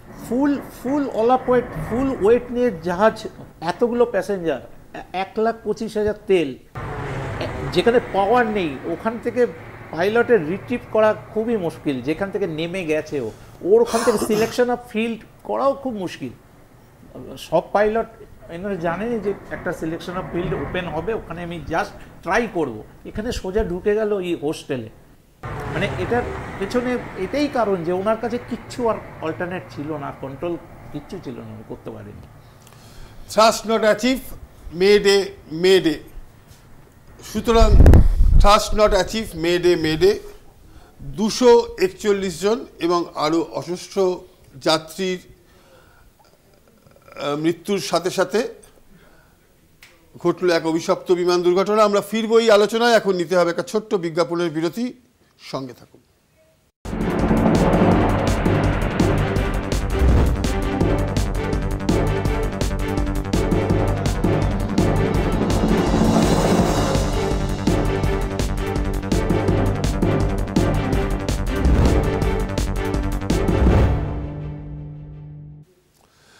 কখনো বিমানের ভিতর বিকল এসি, কখনো খারাপ টিভি, নিম্নমানের খাবার, কখনো আবার অক্সিজেনের অভাব। যদিও কারণগুলি থেকে কখনোই দুর্ঘটনা হতে পারে না, তবু দুর্ঘটনা ঘটলে এই অব্যবস্থা, গাফিলতি নিয়ে প্রশ্ন উঠবেই। বিশেষজ্ঞদের মতে দুর্ঘটনা কখনো একটি কারণ হয় না, এর পিছনে রয়েছে পুরো সিস্টেমের ফেলিওর। এয়ার ইন্ডিয়ার পরিষেবা, বিমানবন্দরের পরিষেবা, ডিজিসি এর ভূমিকাও তাই প্রশ্নের মুখে। AI-171 বিমান দুর্ঘটনা শুধুই দুর্ঘটনা বলে এড়িয়ে যাওয়া সম্ভব নয়, কারণ শুধু দুর্ঘটনা নিয়ে প্রশ্ন উঠছে না। এই দুর্ঘটনার জন্য সাধারণ মানুষের মনে যে ভয় তৈরি হয়েছে তা কেবল এই দুর্ঘটনার জন্য নয়, এর পিছনে রয়েছে ধারাবাহিক কিছু ঘটনা। কখনো বিমানের ভিতরে বিকল এসি, কখনো খারাপ টিভি, নিম্নমানের খাবার, কখনো আবার অক্সিজেনের অভাব। যদিও কারণগুলি থেকে কখনোই দুর্ঘটনা হতে পারে না, তবুও দুর্ঘটনা ঘটলে এই অব্যবস্থা, গাফিলতি নিয়ে প্রশ্ন উঠবে। বিমান সওয়ারি যাত্রী সুরক্ষা নিয়ে ভরসা এখন টলমল করছে। বিশেষজ্ঞদের একাংশের মত, দুর্ঘটনা কখনোই একটি কারণে হয় না, এর পিছনে রয়েছে পুরো সিস্টেমের ফেলিয়ার। তাই স্বাভাবিকভাবেই এয়ার ইন্ডিয়ার পরিষেবা, বিমানবন্দরের পরিষেবা, ডিজিসি এর কাজ নিয়ে উঠছে একাধিক প্রশ্ন। দুর্ঘটনার মুহূর্তের ভিডিও ভাইরাল হওয়ার পর সামনে এসেছে যাত্রীদের আরও বেশ কিছু ভিডিও পোস্ট। আকাশ বাস্তা, যিনি দুর্ঘটনাগ্রস্ত বিমানে 2 ঘন্টা আগে সওয়ার হয়েছিলেন, তিনিও একটি ভিডিও শেয়ার করেছেন। পোস্টে তিনি লিখেছেন, দিল্লি আহমেদাবাদ বিমানে তিনি কিছু অস্বাভাবিক বিষয় দেখেছিলেন। এ নিয়ে আরও বিস্তারিত জানতে তার সঙ্গে যোগাযোগেরও কথা লিখেছেন তিনি।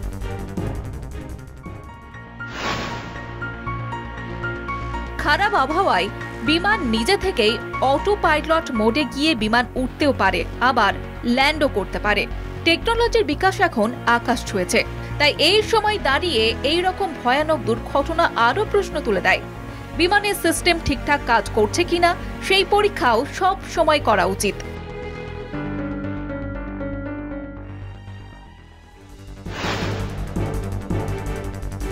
মার্চ 2019, ইথিওপিয়ার এয়ারলাইন দুর্ঘটনা। 139 জন যাত্রী এবং 8 জন বিমানকর্মী দুর্ঘটনায় মারা যান। এই দুর্ঘটনা নিয়ে একটি ডকুমেন্টারিও তৈরি হয়। দুর্ঘটনার পিছনে কি যান্ত্রিক ত্রুটি নাকি অন্য কোনো গাফিলতি? এই প্রশ্নেরই উত্তর জানতে চান স্বজনহারারা। শুধু আর্থিক সহায়তা এই প্রশ্নে জল ঢালতে পারবে না। 2 মাসে 15 বার এয়ার ইন্ডিয়াকে নোটিশ ধরিয়েছিল ডিজিসিএ। কখনো যান্ত্রিক ত্রুটির অভিযোগ, কখনো বা অক্সিজেনের অব্যবস্থার অভিযোগ। উত্তর মেলেনি কোনো। এই দুর্ঘটনার জন্য ডিজিসিএর তদন্ত জরুরি। ডিজিসিএর গাফিলতি এই দুর্ঘটনার কারণ না হলেও ধারাবাহিকভাবে বিমান নিয়ে যে অভিযোগ খবরে উঠে আসে সেই ভূমিকা নিয়ে তদন্ত হওয়া উচিত। প্রশ্ন 1, ল্যান্ডিং গিয়ার কেন নামানো ছিল? প্রশ্ন 2, দুটি ইঞ্জিনে কি বিকল ছিল? প্রশ্ন 3, পাখির সঙ্গে ধাক্কা লেগেছিল বিমানের ডানার? প্রশ্ন 4, কেন বিমানের ডানার ফ্ল্যাপ বন্ধ ছিল? দুর্ঘটনার যাবতীয় রহস্য লুকিয়ে ব্ল্যাক বক্সে, যাতে রয়েছে ফ্লাইট ডেটা রেকর্ডার এবং cockpit voice recorder. Kolkata TV.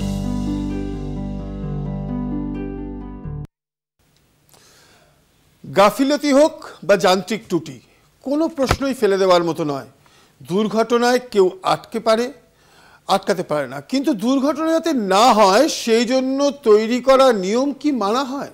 মার্চে পেশ হওয়া সংসদের স্থায়ী কমিটির রিপোর্ট থেকে উঠে আসছে একাধিক প্রশ্ন। রিপোর্টে বলা হয়েছে ডিজিসি এর 53% বেশি পদ ফাঁকা, এয়ারপোর্ট অথরিটি অফ ইন্ডিয়ার 3200 পদ ফাঁকা, বিসিএস এর 35% পদ ফাঁকা। তাহলে কি কম সংখ্যায় লোক সংখ্যা মানে কম লোক সংখ্যা নিয়ে অতিরিক্ত কাজের চাপ, খরচ কমানো, এগুলো কি নিরাপত্তায় আপোষ করা নয়? আহমেদাবাদ লন্ডন বিমান দুর্ঘটনায় শোকস্তব্ধ দেশ তথা বিশ্ব। ভারত বিমানের সুরক্ষা নিয়ে যে মান তৈরি করেছিল, এই দুর্ঘটনা সাধারণ মানুষের মনে সেই ভরসা ভেঙে দিয়েছে। গাফিলতি হোক বা যান্ত্রিক ত্রুটি, কোনো প্রশ্নই ফেলে দেওয়ার মতো নয়। দুর্ঘটনা কেউ আটকাতে পারে না, কিন্তু দুর্ঘটনা যাতে না হয় সেই জন্য যে নিয়ম জবাবদিহি রয়েছে সেটা ঠিক করে মানা হচ্ছে কিনা সে বিষয়ে সরকারকে অসামরিক বিমান পরিবহন মন্ত্রককে পর্যালোচনা করতে হবে। ডিজিসিএতে 53% বেশি পদ ফাঁকা রয়েছে। এয়ারপোর্ট অথরিটি অফ ইন্ডিয়ায় 3200 পদ ফাঁকা। বিসিএস এ 35% পদ ফাঁকা। ডিজিসিএ সংস্থার কাজ বিমানের সুরক্ষা ও নিয়মে নজর রাখা। সেই সংস্থাতেই এত পদ খালি, এত কম লোক নিয়ে ডিজিসিএ কিভাবে কাজ করছে? বিমানের সুরক্ষায় নজর রাখতে এই লোক সংখ্যা কি যথেষ্ট? এয়ারপোর্ট অথরিটি অফ ইন্ডিয়ায় কেন 17% পদ খালি? যদি সব পদে আধিকারিক না থাকে তাহলে কি একজনের উপর কাজের অতিরিক্ত চাপ পড়বে না? অতিরিক্ত কাজের চাপকে সুরক্ষা ব্যবস্থায় ফাঁক আনছে না? কেন এত পদ ফাঁকা? কেন নিয়োগ হচ্ছে না? কর্মীদের ঘাটতি নিয়ে স্ট্যান্ডিং কমিটিও চিন্তা প্রকাশ করেছে। স্ট্যান্ডিং কমিটির রিপোর্টে আকাশপথে ক্রমশ বাড়তে থাকা ট্রাফিক নিয়েও প্রশ্ন উঠেছে। দুদিন পর পরই বিমানের জরুরি অবতরণের খবর, বিমানের ভিতর অব্যবস্থার অভিযোগ আসতেই থাকে। তারপর সবকিছু ধামাচাপাও পড়ে যায়। এত কম লোক নিয়ে কিভাবে কাজ চলছে সেই প্রশ্নের থেকেও পাইলটের গাফিলতির প্রশ্নই বেশি সামনে আসে। বিমান সংস্থা, সুরক্ষা সংস্থা বা উচ্চ আধিকারিকদের কোনো জবাবদিহি করতে হয় না, সব দোষ চাপে পাইলটের উপর। জ্যোতিরাদিত্য সিন্ধিয়া যখন অসামরিক বিমান পরিবহন মন্ত্রী ছিলেন তখন তার বেশ কিছু বক্তব্যে উঠে আসে যে চাহিদা আর যোগানের মধ্যে অনেক ফারাক রয়েছে। যাত্রীদের সংখ্যা অনেক বেড়ে গিয়েছে, তাই চাহিদার চাপ বিমানের উপর পড়েছে কিনা সেই প্রশ্ন উঠছে। অ্যাভিয়েশন সেক্টরের ব্যবহার কি এখন ভোট রাজনীতিতেও হচ্ছে? কেন এই প্রশ্ন উঠছে? অসামরিক বিমান পরিবহন মন্ত্রী চলতি বছর মার্চে জানান ভারতের কাছে 800 বিমান রয়েছে। নভেম্বর 2024 সালে ডিজিসিএ এর সচিব জানিয়েছিলেন আগামী 5 বছরে আরো 600 বিমান তৈরি হবে, অর্থাৎ 2030 সালে 1400 বিমান হবে ভারতের। প্রাক্তন অসামরিক বিমান পরিবহন মন্ত্রী জ্যোতিরাদিত্য সিন্ধিয়া তাহলে কিভাবে বলেছিলেন 2030 সালের মধ্যে বিমানের সংখ্যা 2000 হয়ে যাবে? অসামরিক বিমান পরিবহন মন্ত্রী রামমোহন নাইডু মার্চে জানান আগামী 5 বছরে 800 থেকে 1500 নতুন বিমান কেনা হতে পারে। তাহলে প্রশ্ন উঠছে, ডিজিসিএ কেন 1400 হিসাব দিচ্ছে? কেউ 2000 বলছে, কেউ 1400। AI-171 এর দুর্ঘটনা নিয়ে বিশ্বজুড়ে বিশেষজ্ঞদের নানা মতামত সামনে আসছে। গলদ যে গোড়াতেই সে বিষয়টি ক্রমশ প্রকাশ্য। কলকাতা টিভি।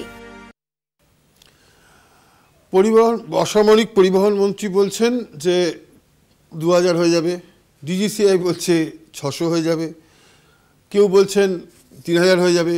মানে যার যা সংখ্যা আসছে মনে আসছে বলে দিচ্ছে, কিন্তু 800 বিমান আছে এবং যাত্রী পরিবহনের চাপ বেড়েছে। সেক্ষেত্রে কি মানে যাত্রী সুরক্ষার ব্যাপারটা অবহেলা করা হচ্ছে? কিন্তু যাদের প্রতি নজর রাখা দরকার, মানে ধরুন ঠিকমতো সুরক্ষা বিধি হচ্ছে কিনা তার জন্য ডিজিসিএ মানে যারা দেখে তাদের ক্ষেত্রে প্রায় অর্ধেকের বেশি পদ খালি। বিমান চলাচলের নিরাপত্তা বজায় রাখার দায়িত্বে যে সংস্থার কাঁধে সেই বিসিএএস এ 1/3 লোক নেই। এবং পরিবহন মন্ত্রী এক কথা বলছেন, মানে অসামরিক বিমান পরিবহন মন্ত্রী আগে যিনি ছিলেন জ্যোতিরাদিত্য সিন্ধিয়া তিনি একটা কথা বলেছেন, নতুন যিনি এসেছেন তিনি একটা বলছেন, অথচ ডিপার্টমেন্ট বলছে আরও 600 বিমান কেনা হবে, আছে মাত্র 800 বিমান, তার মধ্যে একটা আবার কমে গেল, মানে 799টা বিমান বা কম বেশি 10টা 5টা এদিক ওদিক হতে পারে। তো সেক্ষেত্রে কি কোথাও যাত্রী সুরক্ষার ব্যাপারটাকে অবহেলা করা হচ্ছিল বা নজরদারির ব্যাপারটা এড়িয়ে যাচ্ছে? আপনার কি মনে হয়? দেখুন, যেখানে ডিম্যান্ড আছে সেখানে যদি ম্যান পাওয়ার কম হয় ন্যাচারালি সেটা প্রেশারটা বাড়বেই।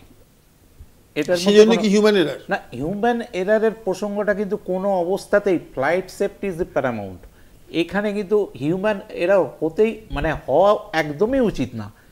এই জায়গাটা কাম্যও নয়, কিন্তু মানে এই যে একটা লোককে ওভারলোড কাজ করতে হচ্ছে, 6 ঘন্টার জায়গায় 8 ঘন্টা করতে হচ্ছে বা 8 ঘন্টার জায়গায় হয়তো 12 ঘন্টা করতে হচ্ছে, আমি ঠিক জানি না। মানে যেহেতু আমি একবার ওই ফ্লাইটে বললাম যে ওর সঙ্গে দেখা হচ্ছে, যদি বলেন আমি 3 মাস ঘুমোতে পারি, তোমাকে ওভার ডিউটি করতে হয়েছে, যে এটা খুব রিস্কি। এবং এয়ার ইন্ডিয়ারই পাইলট ছিলেন তিনি, তো সেটা কি একটা মানে ব্যাপারটা কি, দেখা হচ্ছে না? প্লেন যখন উড়বে একটা যন্ত্র তো সবসময় কন্টিনিউয়াস তো সে কাজ করতে পারে না, তার তো অনেক রকম ম্যানুয়াল আছে।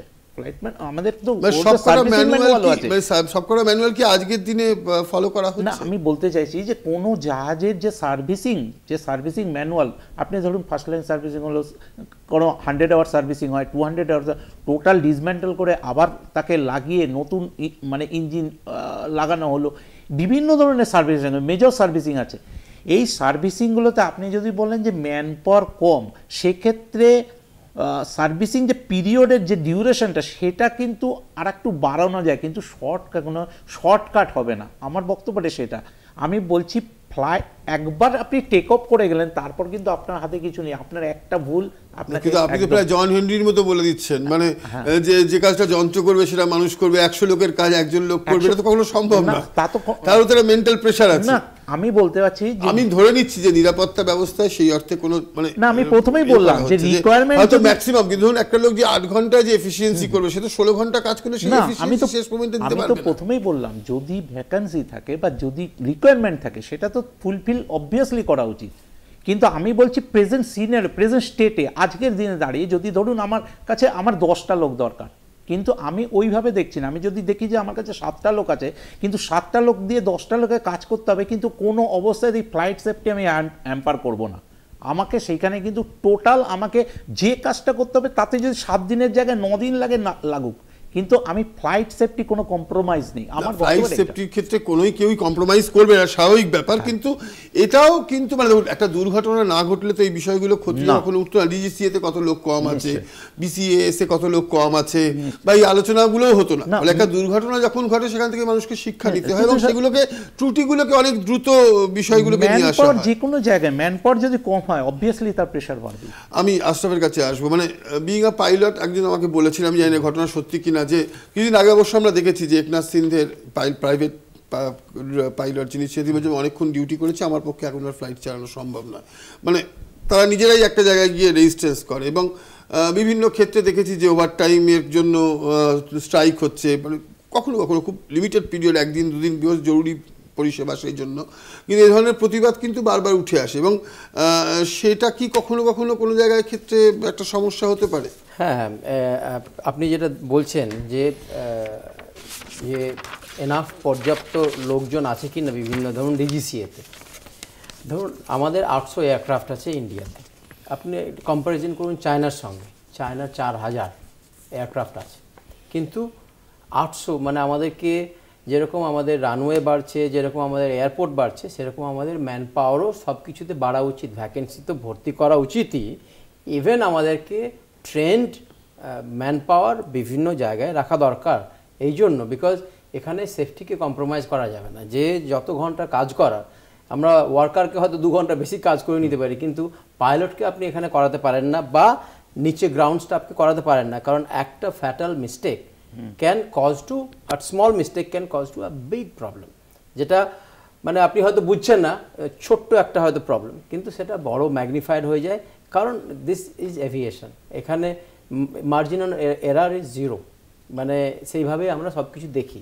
এবারে কামিং ব্যাক টু যে কম্প্রোমাইজ ইন এয়ার, মানে ধরুন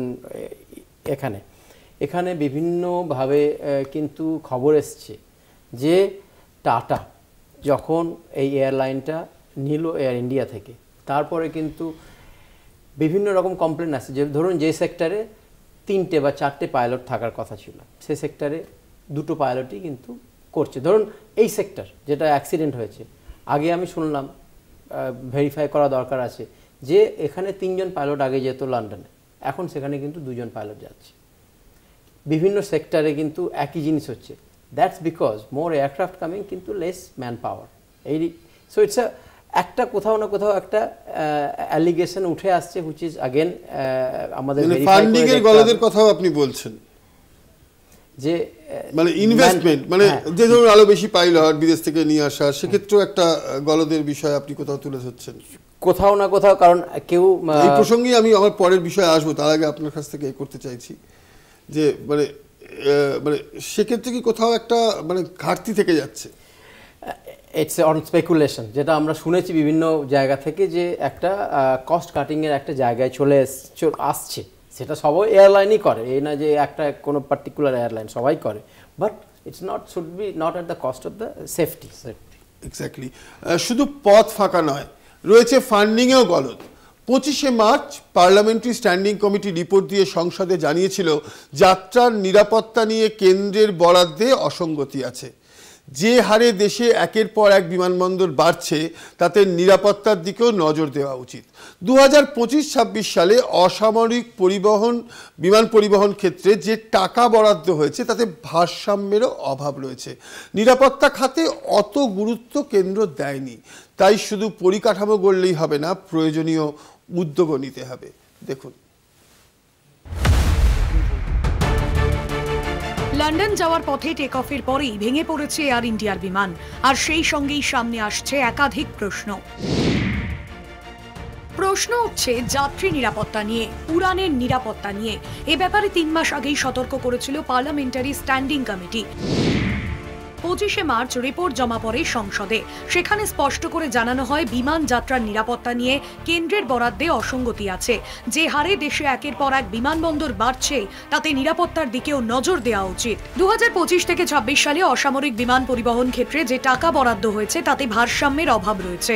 মোট বরাদ্দের অর্ধেক টাকা দেওয়া হয়েছে DGCA K. Directorate general of civil aviation পেয়েছে 30 কোটি টাকা। সেখানে বিসিএএস বা bureau of civil aviation security পেয়েছে 15 কোটি টাকা। এয়ারক্রাফট অ্যাক্সিডেন্ট ইনভেস্টিগেশন ব্যুরো বা এএআইবি পেয়েছে 20 কোটি টাকা। ফলে বোঝাই যাচ্ছে নিরাপত্তা খাতে অত গুরুত্ব দেয়নি কেন্দ্র। এখানেই উঠছে প্রশ্ন, কারণ 2014 সালে দেশে বিমানবন্দর ছিল 74টি। 2022 সালে সেই সংখ্যা বেড়ে দাঁড়ায় 147-এ। 2025 সালে টার্গেট রয়েছে 220টি বিমানবন্দরের। অর্থাৎ প্রধানমন্ত্রী মোদী একের পর এক বিমানবন্দরের উদ্বোধন করেছেন ঠিকই, কিন্তু তার সঙ্গে পাল্লা দিয়ে নিরাপত্তার বিষয়টিতে নজর দেওয়া হয়নি। অন্তত সংসদীয় স্ট্যান্ডিং কমিটির রিপোর্টে সেই তথ্যই সামনে এসেছে। ফাঁকা আছে বহু পদও। ফলে দেশের অসামরিক বিমান পরিবহন সংস্থার দশা যে নিধিরাম সর্দারের মতো তা প্রকাশ্যে চলে এসেছে। স্পষ্ট হয়ে গেছে শুধু পরিকাঠামো গড়লেই হবে না, তা সুষ্ঠুভাবে চালানোর জন্য প্রয়োজনীয় উদ্যোগও নিতে হবে। কলকাতা টিভি।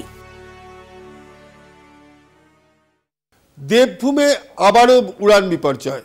কেদারনাথ থেকে গুপ্তকাশীর পথে গৌরীকুণ্ডের জঙ্গলে ভেঙে পড়ল যাত্রী বোঝাই হেলিকপ্টার। মৃত্যু এক শিশুসহ 7 জনের। খারাপ আবহাওয়ার কারণে দুর্ঘটনা বলে প্রাথমিক অনুমান।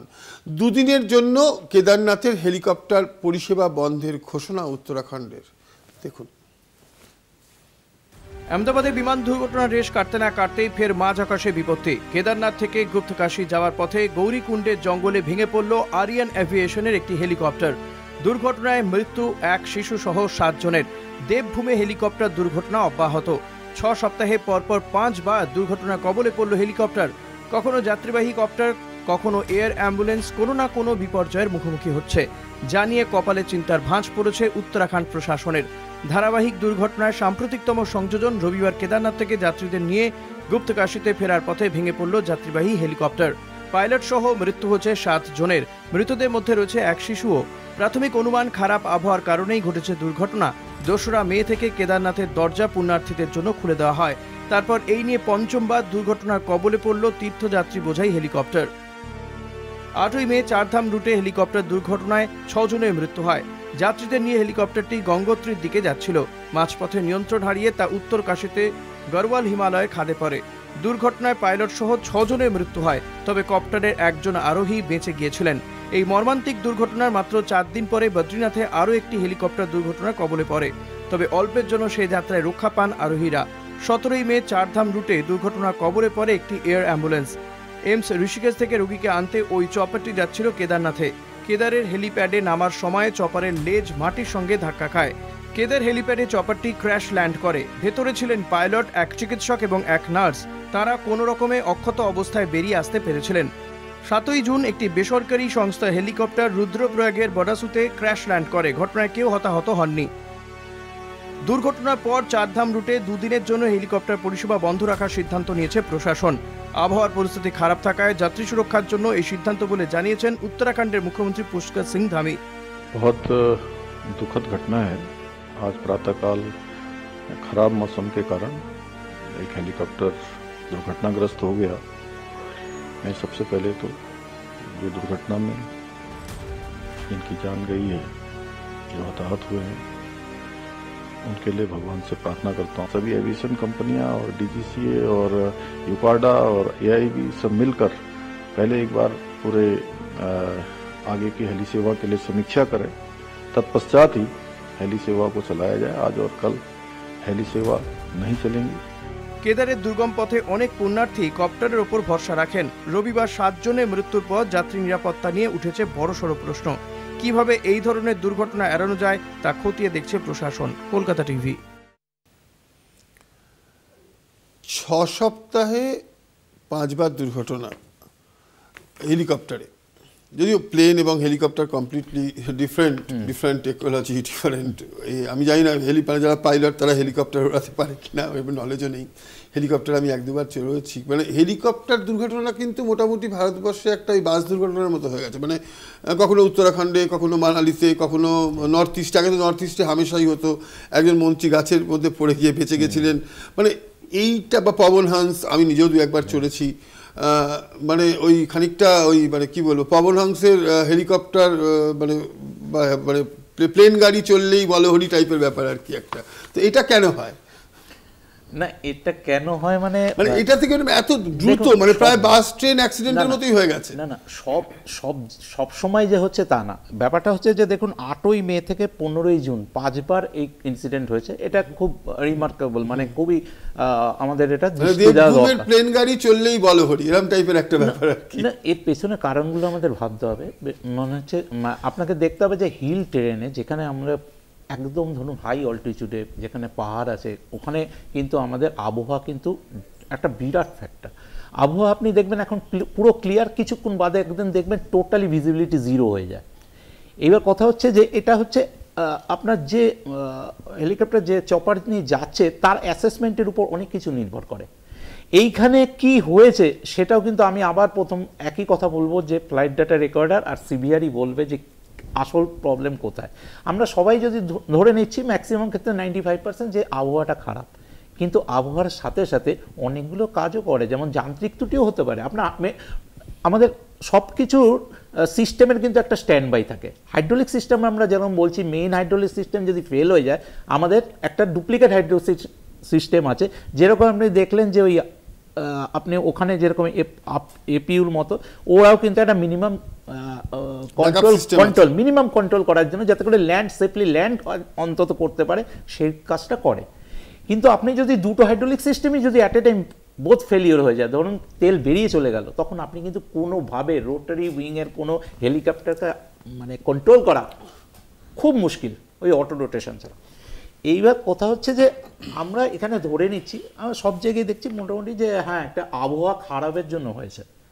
এবার ধরা যাক যে যেখান থেকে ও টেক আপ করেছে, আমি কিন্তু শুধুমাত্র আবহাওয়া খারাপের উপরে আমি এটা আলোচনা করছি। আমি এখন একদমই বলবো না যে আবহাওয়া খারাপের জন্য ক্র্যাশটা হয়েছে, সেটা এফডিআর সিবিআর বলবে অ্যানালিসিসের পর। আবহাওয়া খারাপের জন্য এখানে যখন এখান থেকে টেক আপ করলো, ধরা গেল যে উনি একটা যিনি পাইলট ছিলেন উনি একটা পেয়েছে যে হ্যাঁ ওখানে আবহাওয়াটা কিছুটা খারাপ, কিন্তু উনি টেক অফ করে গিয়ে ওখানে যখন গেলেন, পৌঁছলেন পয়েন্টে, ওখানে গিয়ে দেখলেন যে আবহাওয়াটা টোটালি খারাপ এবং উনি যে হেলিপ্যাড ওটা আপনি ওখান থেকে আইডেন্টিফাই করা যাচ্ছে না। এই সমস্ত ক্ষেত্রে মানে আমি আমার ক্ষেত্রেও দেখেছি, আমরা আমাদের ক্ষেত্রে অনেক সময় দেখেছি, আমরা যেহেতু 4 জন ছিলাম, একজন পেছনে আর সামনে ফ্লাইট ইঞ্জিনিয়ার আমি আর পাইলট আর কো পাইলট। তো এই সমস্ত ক্ষেত্রে কিছু কিছু ক্ষেত্রে দেখেছি যে যখন দেখতে পারছি না, মানে আমি অনেক 2-3 বার গো অ্যারাউন্ড করলাম, অনেকবার ঘুরলাম, পারলাম না, তখন কিন্তু বেস্ট ওয়ে হচ্ছে যদি আমার কাছে ফুয়েল ক্যালকুলেশন ওই সময় করতে হবে, আমার কাছে যদি তেলটা থাকে তাহলে আমি কিন্তু ব্যাক টু প্যাভিলিয়ন বা ব্যাক টু যেখান থেকে আমি টেক অফ করেছি সেখানেই চলে আসা ভালো। অথবা যদি আমি ডাইভারশন কোনো জায়গায় পাই, ক্লিয়ার ওয়েদার আছে, সেইখানে আমি ল্যান্ড করব। স্যার বলছিলেন যে প্রথমে আমাদের এটাই শেখানো যে আমি কোথায় ফাঁকা জায়গা আছে সেখানে ল্যান্ড করো, কিন্তু আমি যদি ওখানটা ফাঁকা জায়গা নাও পাই, আমার কাছে যে ফুয়েলটা আছে তাতে যদি আমি মনে করি যে আমি এ পয়েন্ট থেকে উঠেছি, বি পয়েন্টে গেছি, বি পয়েন্টে কিছু পেলাম না, অনেকবার ঘুরলাম, লাস্টলি পেলামই না, তখন আমি বি টু এ চলে আসব। এর মধ্যে দেখুন এখানে কিন্তু অনেকগুলো কম্পোনেন্টস আমাদেরকে ফিডব্যাক দেয়। এখানে আপনার কাছে জিপিএসও আছে, আমি যখন এখান থেকে যখন টেক অফের সময় আমি যখন ওর অল্টিটিউড ল্যাটিটিউড লঙ্গিটিউড আমি ফিড করে দিচ্ছি, আমাকে কিন্তু ও শো করছে যে এত ডিস্টেন্স আমি কভার করে ওখানে গিয়েছি। আমাকে কিন্তু ওই ডিস্টেন্সটাই যদি আমি ব্যাক করে চলে আসি তাহলে কিন্তু কোনো রকম অসুবিধা নেই। এখন উনি ওখানে ঢোকার পর কি সমস্যার মধ্যে হয়েছে, আর একটা ফ্যাক্টর আছে ওখানে কিন্তু হাই টেনশন কেবল হচ্ছে খুব খুব মেজর ফ্যাক্টর। একটা পাহাড় থেকে আরেকটা পাহাড় ইলেকট্রিসিটি যায়, আপনি দেখবেন ওই বড় বড় চূড়ার মতো একটা তার লম্বা চলে যাবে। এই জিনিসগুলো কিন্তু জিরো ভিজিবিলিটি দেখা খুবই মুশকিল। আরও একটা জিনিস আছে, কম্পোনেন্ট এখানে মেজর ফ্যাক্টর।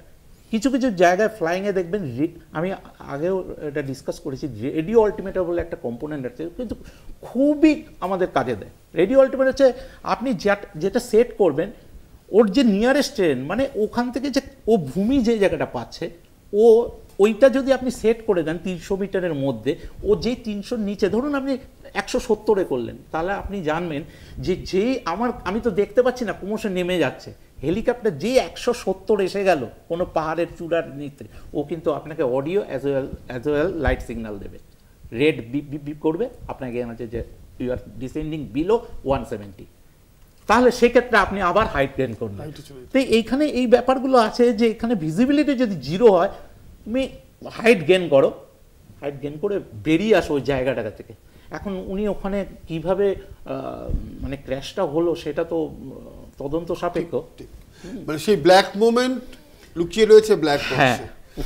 এআই অভিশপ্ত AI 171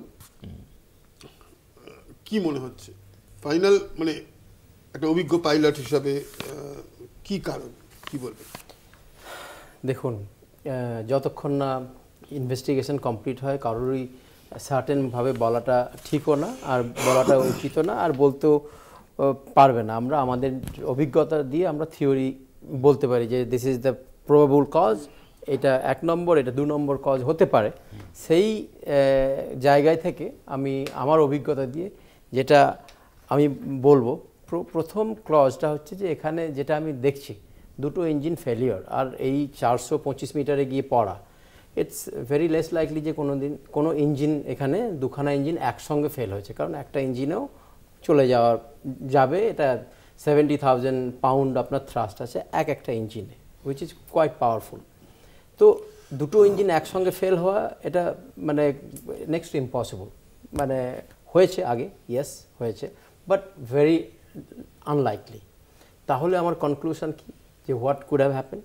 এখানে যেটা আমি দেখছি, আপনাকে আগেও বলছিলাম যে একটা প্লেন পুরো রানওয়ে ইউজ করেছে, আর রানওয়ে যখন ইউজ করেছে সেইভাবেই আমরা জানলাম যে কীভাবে রানওয়েটা ইউজ করেছে। আমরা দেখলাম যে লাস্টে টেক অফ হওয়ার সময় ডাস্ট দেখা গেছে, মানে ওই জায়গাটা আগে কেউ যায়নি, ইনি হচ্ছে যে প্রথম গেছে, তাই ওখানে ডাস্টটা বেরিয়েছে। তার মানে এই প্লেনটা লাস্ট পর্যন্ত গেছে, হুইচ ইজ মানে প্রথম সিগন্যাল অফ সামথিং রং।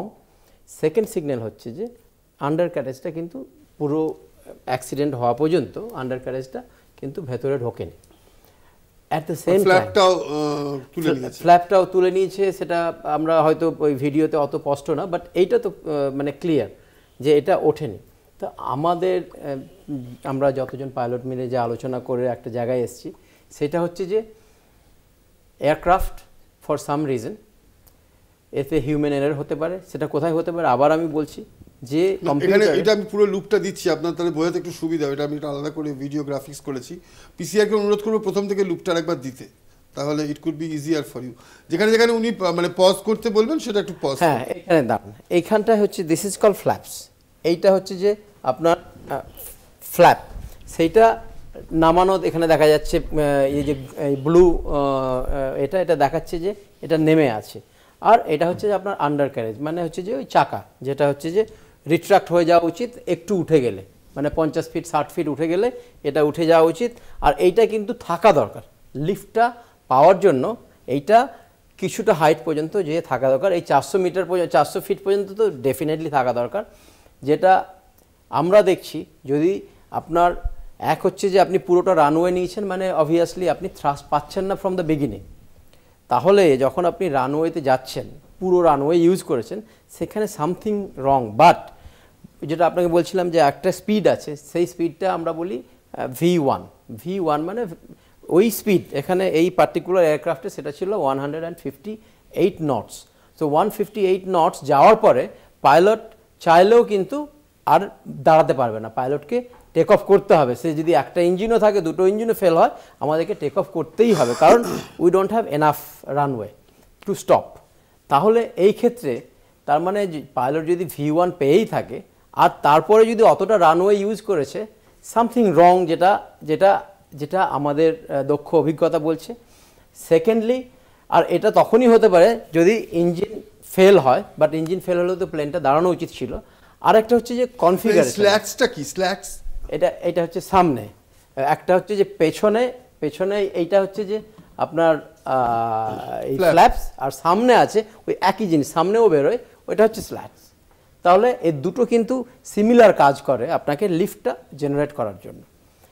এইবারে আমার যে কনক্লুশন বলছে যে সামহাও, মানে I can be very wrong, but somehow আমার মনে হচ্ছে যে হিউম্যান এরার হোক, সিস্টেম এরার হোক, সামহাও এখানে আপনি যেটা বলছেন কনফিগারেশন, যে যদি ফ্ল্যাপ না থাকে আপনি যদি ফুল পাওয়ার দেন, একটা কনফিগারেশনে অ্যালার্ম দেয়, বাট কখন অ্যালার্ম দেবে না, আপনি যদি ভুল করে, যেখানে এখানে 5 ডিগ্রি ফ্ল্যাপ দেওয়ার কথা ছিল, আপনি যদি 1 ডিগ্রি ফ্ল্যাপ আপনি করে দেন 1 ডিগ্রি, তাহলে কিন্তু আপনি যদি যখন ফুল থ্রটল দেবেন, কিন্তু কনফিগারেশন আপনাকে অ্যালার্ট দেবে না, বিকজ আপনি সিস্টেমে ঢুকিয়েছেন, আপনার লাগবে কত না। কিন্তু এখানে একটা প্রসঙ্গে আসবো যে এখন তো আর্টিফিশিয়াল ইন্টেলিজেন্সের মানে যুগে, মানে প্লেন ওরা টেক অফ এবং ল্যান্ডিং এর ক্ষেত্রেও আর্টিফিশিয়াল ইন্টেলিজেন্সই ব্যবহার করা হয়, মানে তো সেক্ষেত্রে তো আর্টিফিশিয়াল ইন্টেলিজেন্স অটোমেটিক্যালি ওটাকে এইখানে কোনো আমার মনে হয় না, মানে এইটা হচ্ছে যে 14 বছর আগেকার প্লেন,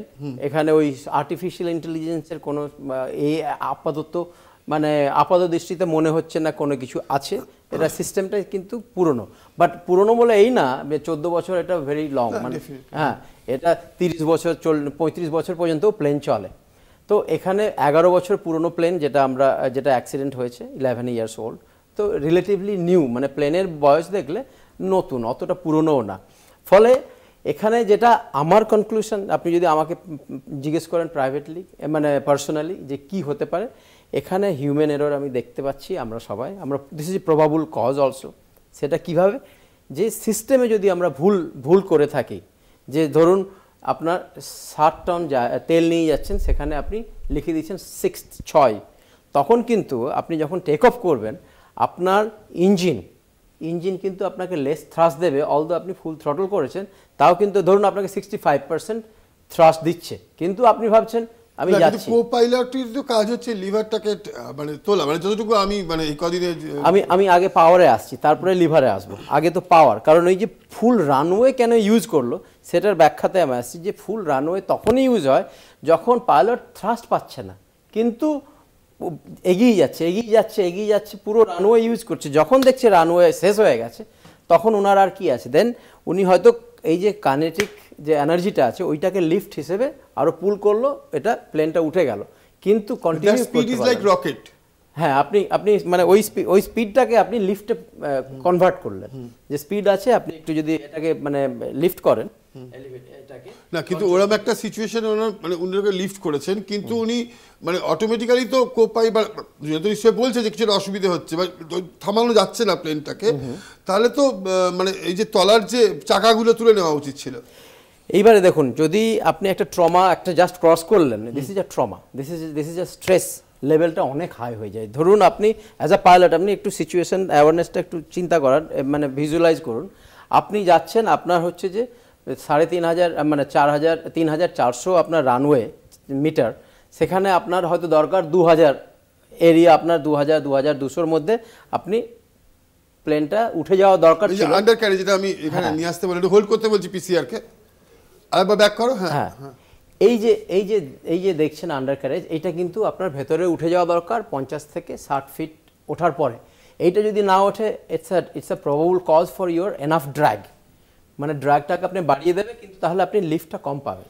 মানে স্যার বলতে চাইছেন যে মানে লাস্ট অবধি সে ট্রাই করেছে, দৌড়চ্ছে সে, কিন্তু লিফট সেভাবে আসছে না, মানে ইঞ্জিন ফুল পাওয়ার, আমরা পাওয়ারটা কখন আমাদের দরকার, যখন সে টেক অফ করবে না, টেক অফ ইজ দি মানে ম্যাক্সিমাম পাওয়ার রিকোয়ারমেন্ট, কারণ ও ফুল লোডেড, ফুল প্যাসেঞ্জার, তাদের জিনিসপত্র নিয়ে সে টেক অফ করছে, ওই সময় ইঞ্জিনের কিন্তু ফুল থ্রাস্ট দরকার, কিন্তু ও ফুল থ্রাস্ট পাচ্ছে না, ও এগিয়ে গেছে, V1 এর জায়গায় গিয়ে দেখছে সেখানেও নেই, সে ক্রস করে গেছে, এইবার তাকে কি করতে হবে, has to be lift up, flap use করেছে, সব কিছু করেছে, টেক অফের পরে ওই যে ট্রমা বলছে, আমি সেইটাই বলতে চাইছি যে ওই জায়গায় ওনার ওই যে ওইটাকে আন্ডারকাস্টে ঢোকানো, ওইটা মানে আমার মনে হয় না, মানে একটা প্যানিক সিচুয়েশন তো অবভিয়াসলি হয়েছে, ডেফিনেটলি হয়েছে, হ্যাঁ মানসিক অবস্থা ভুলে যাওয়াটাই স্বাভাবিক, কিছু পাওয়ার নেই, পাওয়ার যাচ্ছে না, নাম যে ওই সব আমরা এরকম হয়েছে বহু সময়, যখন আমরা সিমুলেটরে বিভিন্ন আমরা তো টেস্ট করি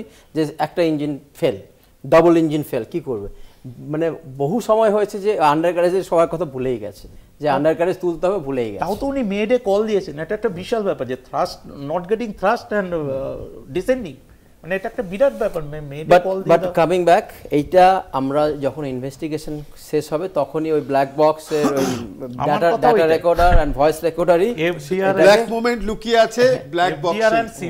বিমান দুর্ঘটনার পর কেটে গেছে প্রায় 4 দিন, এখনো দেহ পেতে হাসপাতালের মর্গে মর্গে ঘুরে বেড়াতে হচ্ছে পরিজনদের। চূড়ান্ত অব্যবস্থার অভিযোগ তুলছেন স্বজনহারা। বিমান আরোহীরাই শুধু নন, আবাসনে আছড়ে পড়ে বিরাট বিস্ফোরণে মৃত্যু হয়েছে ঘটনাস্থলে থাকা বহু মানুষের। এখনো পর্যন্ত স্পষ্ট নয় মৃতের সংখ্যা, সরকারি তরফে সঠিক কোনো পরিসংখ্যানও প্রকাশ করা হয়নি। দেহের ডিএনএ পরীক্ষা নিয়েও যথেষ্ট সংশয় তৈরি হয়েছে। প্রধানমন্ত্রী, স্বরাষ্ট্রমন্ত্রীর পরিদর্শনে কি সার? আহমেদাবাদে বিমান দুর্ঘটনায় মৃতের পাহাড়, কিন্তু সোমবার দুপুর পর্যন্ত ডিএনএ টেস্ট করে শনাক্ত করা গেছে 94টি দেহ। আর এই অব্যবস্থা নিয়েই ক্ষোভ বাড়ছে মৃতের আত্মীয়দের মধ্যে। কদিন ধরেই তারা হাসপাতালের সামনে জড়ো হচ্ছেন, কিন্তু বেশিরভাগকেই ফিরতে হচ্ছে হতাশ হয়ে। ময়নাতদন্তের ঘরের সামনে অ্যাম্বুলেন্স আসছে, আবার লাশ পাঠিয়ে দেওয়া হচ্ছে অন্য কোথাও। ছোটাছুটি শুরু করছেন অপেক্ষায় থাকা পরিজনরা, হতাশ হয়ে চাপন মারছেন অ্যাম্বুলেন্সে, কিন্তু সেই হতাশাই সার হয়ে থাকছে, কারণ কিভাবে মিলবে দেহ তার উত্তর নেই এখনো। পুলিশ জানাচ্ছে ময়নাতদন্তের ঘর ভরে যাওয়াতে দেহাংশ অন্য জায়গায় পাঠানো হচ্ছে ডিএনএ টেস্টের জন্য, কিন্তু সেটা কোথায় কেউ জানে না।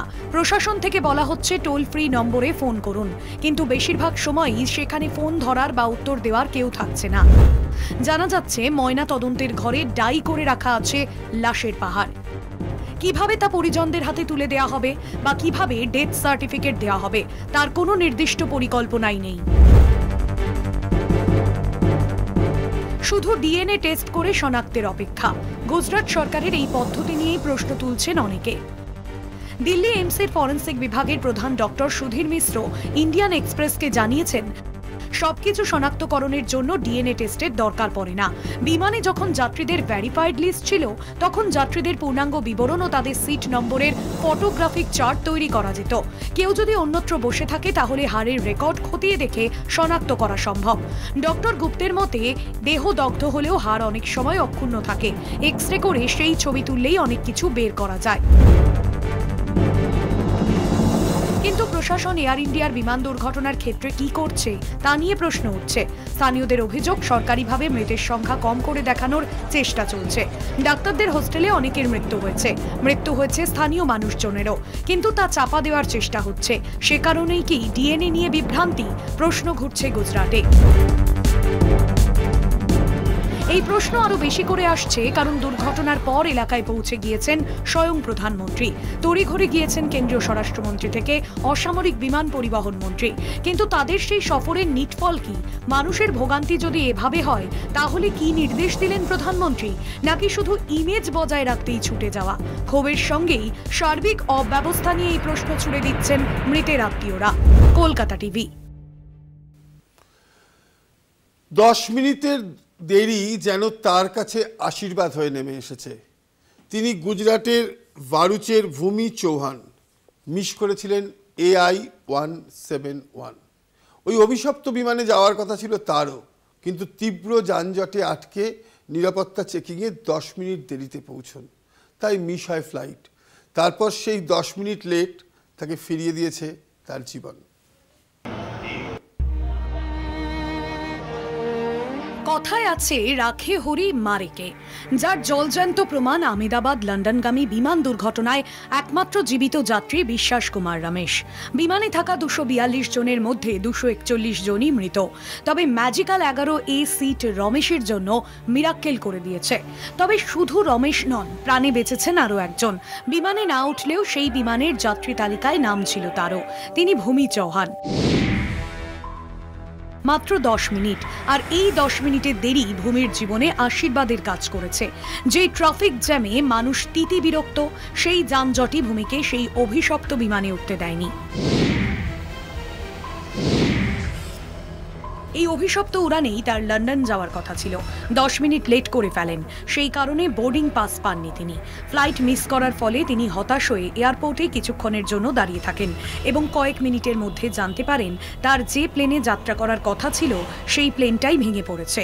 અમારી 1:10ની ફ્લાઇટ હતી અને મને ઓલમોસ્ટ ત્યાં એરપોર્ટ પર પહોંચતા 12:20 જેવું થઈ ગયું હતું અને એરલાઇન્સવાળાએ 12:10 સુધી તો ત્યાંના ગેટ્સને બધું ક્લોઝિંગ કરી દીધા હતા, ચેકિન જ બંધ કરી દીધું હતું. તો મારું ચેકિન થયું જ ના ને મારે ત્યાંથી જ પાછું ફરવું પડ્યું અને હું ફ્લાઇટ મતલબ એટેન્ડ ના કરી શકી એના લીધે। 2 বছর পর ভূমি তার বাবা মায়ের সঙ্গে ছুটি কাটাতে বাড়ি এসেছিলেন। ছোট ছেলেকে বাবা মায়ের কাছে রেখে তার এদিন লন্ডনের স্বামীর কাছে ফিরে যাওয়ার কথা ছিল। ফ্লাইট মিস করে জীবন ফিরে পেয়েছেন তিনি। জীবনে যতদিন বেঁচে থাকবেন এই মূল্যবান 10 মিনিটের গুরুত্ব মনে রাখবেন গুজরাটের ভারুচের বাসিন্দা ভূমি চৌহান। কলকাতা টিভি। রাখে হরি মারেকে শুধু থাইল্যান্ডের 27 বছর আগেকার অভিনেতা নয়, রমেশ কুমার বিশ্বাসও নয়, ভারুচের ভূমি চৌহান ফ্লাইট মিস করেছিল। সত্যি কথা বলতে কি, প্লেন সম্পর্কে আমার অভিজ্ঞতা চড়া এবং এয়ারপোর্টে পৌঁছানো ছাড়া কিছুই ছিল না। এই কদিন মানে এই গত 2 দিন যেহেতু এই একটা প্রোগ্রাম করতে হবে বলে অনেক কিছু জানলাম, অনেক কিছু পড়লাম। প্লেনের সুরক্ষা ব্যবস্থা মানে প্লেন মানে অনেক বহু লোক আছে প্লেনে চড়তে যায় না, ট্রেনে করে যায়, যে অ্যাক্সিডেন্ট হয়ে যায়। আমার প্রচুর বন্ধু আছে, বিখ্যাত গায়ক আছেন শিলাজিৎ মজুমদার আমার বন্ধু। আমার মনে আছে যে আমার তার জন্য জোর করে দিল্লি থেকে ফ্লাইটের টিকিট ক্যান্সেল করে ট্রেনে ফিরতে হয়েছিল। তবে এখন অবশ্য মাঝে মধ্যেও প্লেনে চড়ে, বাট ভয় পায়। তো জানি না শিলাজিতের অনুষ্ঠান দেখছে কিনা, দেখলে এক্ষুনি ফোন করে গালাগালি করবে। তো প্লেনের সুরক্ষা ব্যবস্থা ঠিক কতটা মজবুত, আগে আমি আপনার কাছে যাব তারপরে। সুরক্ষা ব্যবস্থা ইন দি সেন্স মানে আমি যদি ফ্লাইট সেফটির হিসেবে ধরি, তাহলে সুরক্ষা ব্যবস্থা যেটা হওয়া উচিত সেটাই আমার মনে হয় মেনটেন মানে প্রতি মুহূর্তে করা উচিত।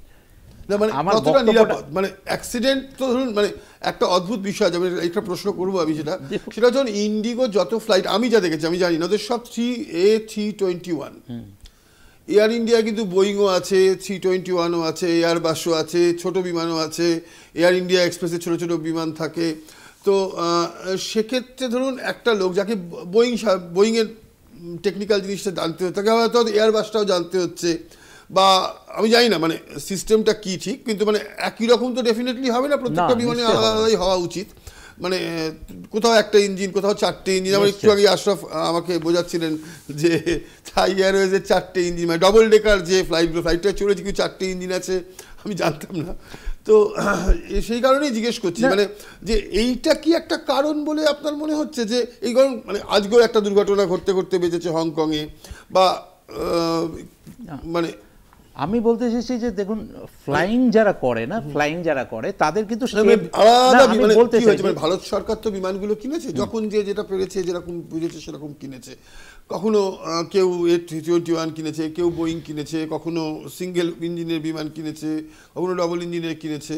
তো এক্ষেত্রে কি মেনটেনেন্সের ক্ষেত্রে কোনো সমস্যা বা এরকম হচ্ছে? মানে ধরুন প্রাইভেট এয়ার বিমান মানে বিমানের ক্ষেত্রে প্রায় সবই দেখেছি A321 বা সবই হয়তো বোয়িং, বা মানে সেটা কি মনে হয় যে এটা কি একটা কারণ? দেখুন মেইনটেনেন্সের দিকটা আমরা সেই চেকলিস্ট অনুযায়ী কথা বলবো, যে মেইনটেনেন্স যখন সে ক্লিয়ার করছে তখন আমাকে ধরে নিতে হবে 100, ম্যানুয়ালের বাইরে আমি বলতেও পারবো না, এটাও একটা জিনিস। আর একটা আপনাকে কথা বলি, যারা ফ্লাইং করে, যে স্যার ফ্লাইং আমি যেমন ফ্লাই করি, প্রত্যেকটা ফ্লাইংয়ে কিন্তু এরকম না যে একবারেই একটা হিউজ হেলিকপ্টার বা হিউজ প্লেনে আমাকে বসিয়ে দেবে, আমাকে কিন্তু স্টেপ বাই স্টেপ যেতে হবে। আমি বলছি গ্রাউন্ড মেইনটেনেন্সের ক্ষেত্রে বলছি আমি গ্রাউন্ড মেইনটেনেন্স কথা তো তাহলে আগেই ওইটাই বলবো যে সমস্ত কিছু তার ইকুইপমেন্টস থাকলেই সে গ্রাউন্ড মেইনটেনেন্সটা করতে পারবে, এবং আমি আশা করি বিমানের যে এয়ারবাস বা এই যে পরিবর্তন হচ্ছে সেক্ষেত্রে সমস্যা হয় না, না প্রত্যেকটা জন্য আলাদা আলাদা টেকনিক্যাল লোক থাকে, প্রত্যেকটা জিনিসের জন্য আলাদা আলাদা অ্যাপারেটাসও থাকে, যেখানে মডিফিকেশন হবে তার জন্য যদি অ্যান্সিলারি ইকুইপমেন্ট দরকার হয় সেটাই আসবে, সেটা প্রোভাইড করা হবে। এবার যদি না প্রোভাইড করে সেটার ল্যাগিংটা কোথায় সেটা আমি জানি না। সেটা স্বাভাবিক। হ্যাঁ, আপনাকে জিজ্ঞেস করবো, আমাদের সময় অলরেডি আমরা আধ ঘন্টা এক্সট্রা নিয়ে নিয়েছি, দর্শকরা চতুর্থ স্তম্ভের জন্য ওয়েট করছেন, কোথাও যাবেন এরপরই চতুর্থ স্তম্ভ আসবে। এভিয়েশন ইন্ডাস্ট্রি ভেরি সেফ, আমি আবারও বলবো। ইয়েস, অ্যাক্সিডেন্ট হয়, অ্যাক্সিডেন্ট এটাই হয়তো লাস্ট না, আমরা চাইবো না কখনো অ্যাক্সিডেন্ট হোক, বাট মানে হিস্টোরিক্যাল ডাটা যদি দেখি, accident is a part of life. But আপনি যদি জেনারেল ট্রান্সপোর্ট দেখেন, ট্রেন বা বাস, অ্যাক্সিডেন্ট প্রবাবিলিটি অনেক বেশি, সেখানে এভিয়েশনে খুবই কম। Aviation is very safe mode of transport, যেখানে অ্যাক্সিডেন্ট খুবই কম। যেহেতু এই অ্যাক্সিডেন্ট হলে একটা বড় ভয়াবহ অ্যাক্সিডেন্টে মারা যায় অনেক লোক বেশি, তাই জন্য হয়তো আমাদের ওই ফোবিয়াটা কাজ করে যে প্লেনে অ্যাক্সিডেন্ট মানে বাঁচার চান্স নেই, বাসে লাগলে হয়তো বেঁচে যাবেন, ট্যাক্সিতে লাগলে সাইকোলজিক্যাল। হ্যাঁ, সেই জন্য এইটাকে একটু বেশি করে দেখা হয়। বাট আপনি যদি পার ক্যাপিটা হিসেবে দেখেন বা আপনি যদি অ্যাক্সিডেন্ট দেখেন, মুভমেন্ট অফ পিপল, সেখানে কিন্তু aviation is the safest mode. আগেও ছিল, আগেও থাকবে। আর এখানে বোয়িং খারাপ, এয়ারবাস ভালো এই জিনিস না, কারণ অ্যাক্সিডেন্ট এয়ারবাসে হয়েছে, বোয়িংও হয়েছে, হয়তো কখনো কখনো একটার বেশি হয়ে যাচ্ছে। বাট আমি এটাই আপনাদেরকে অ্যাজ এ পাইলট আমি এটাই বলবো, পাইলট যখন নিজের যান নিয়ে চালাচ্ছে তা আপনি মনে করবেন নিজের যান আগে বাঁচবে।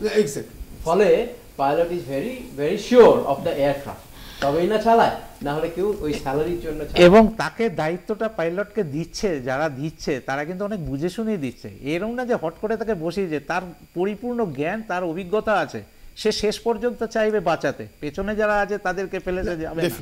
হ্যাঁ, এবং এই জন্যই তাদের কোনো প্যারাসুট থাকে না। না, ঠিক ঠিক।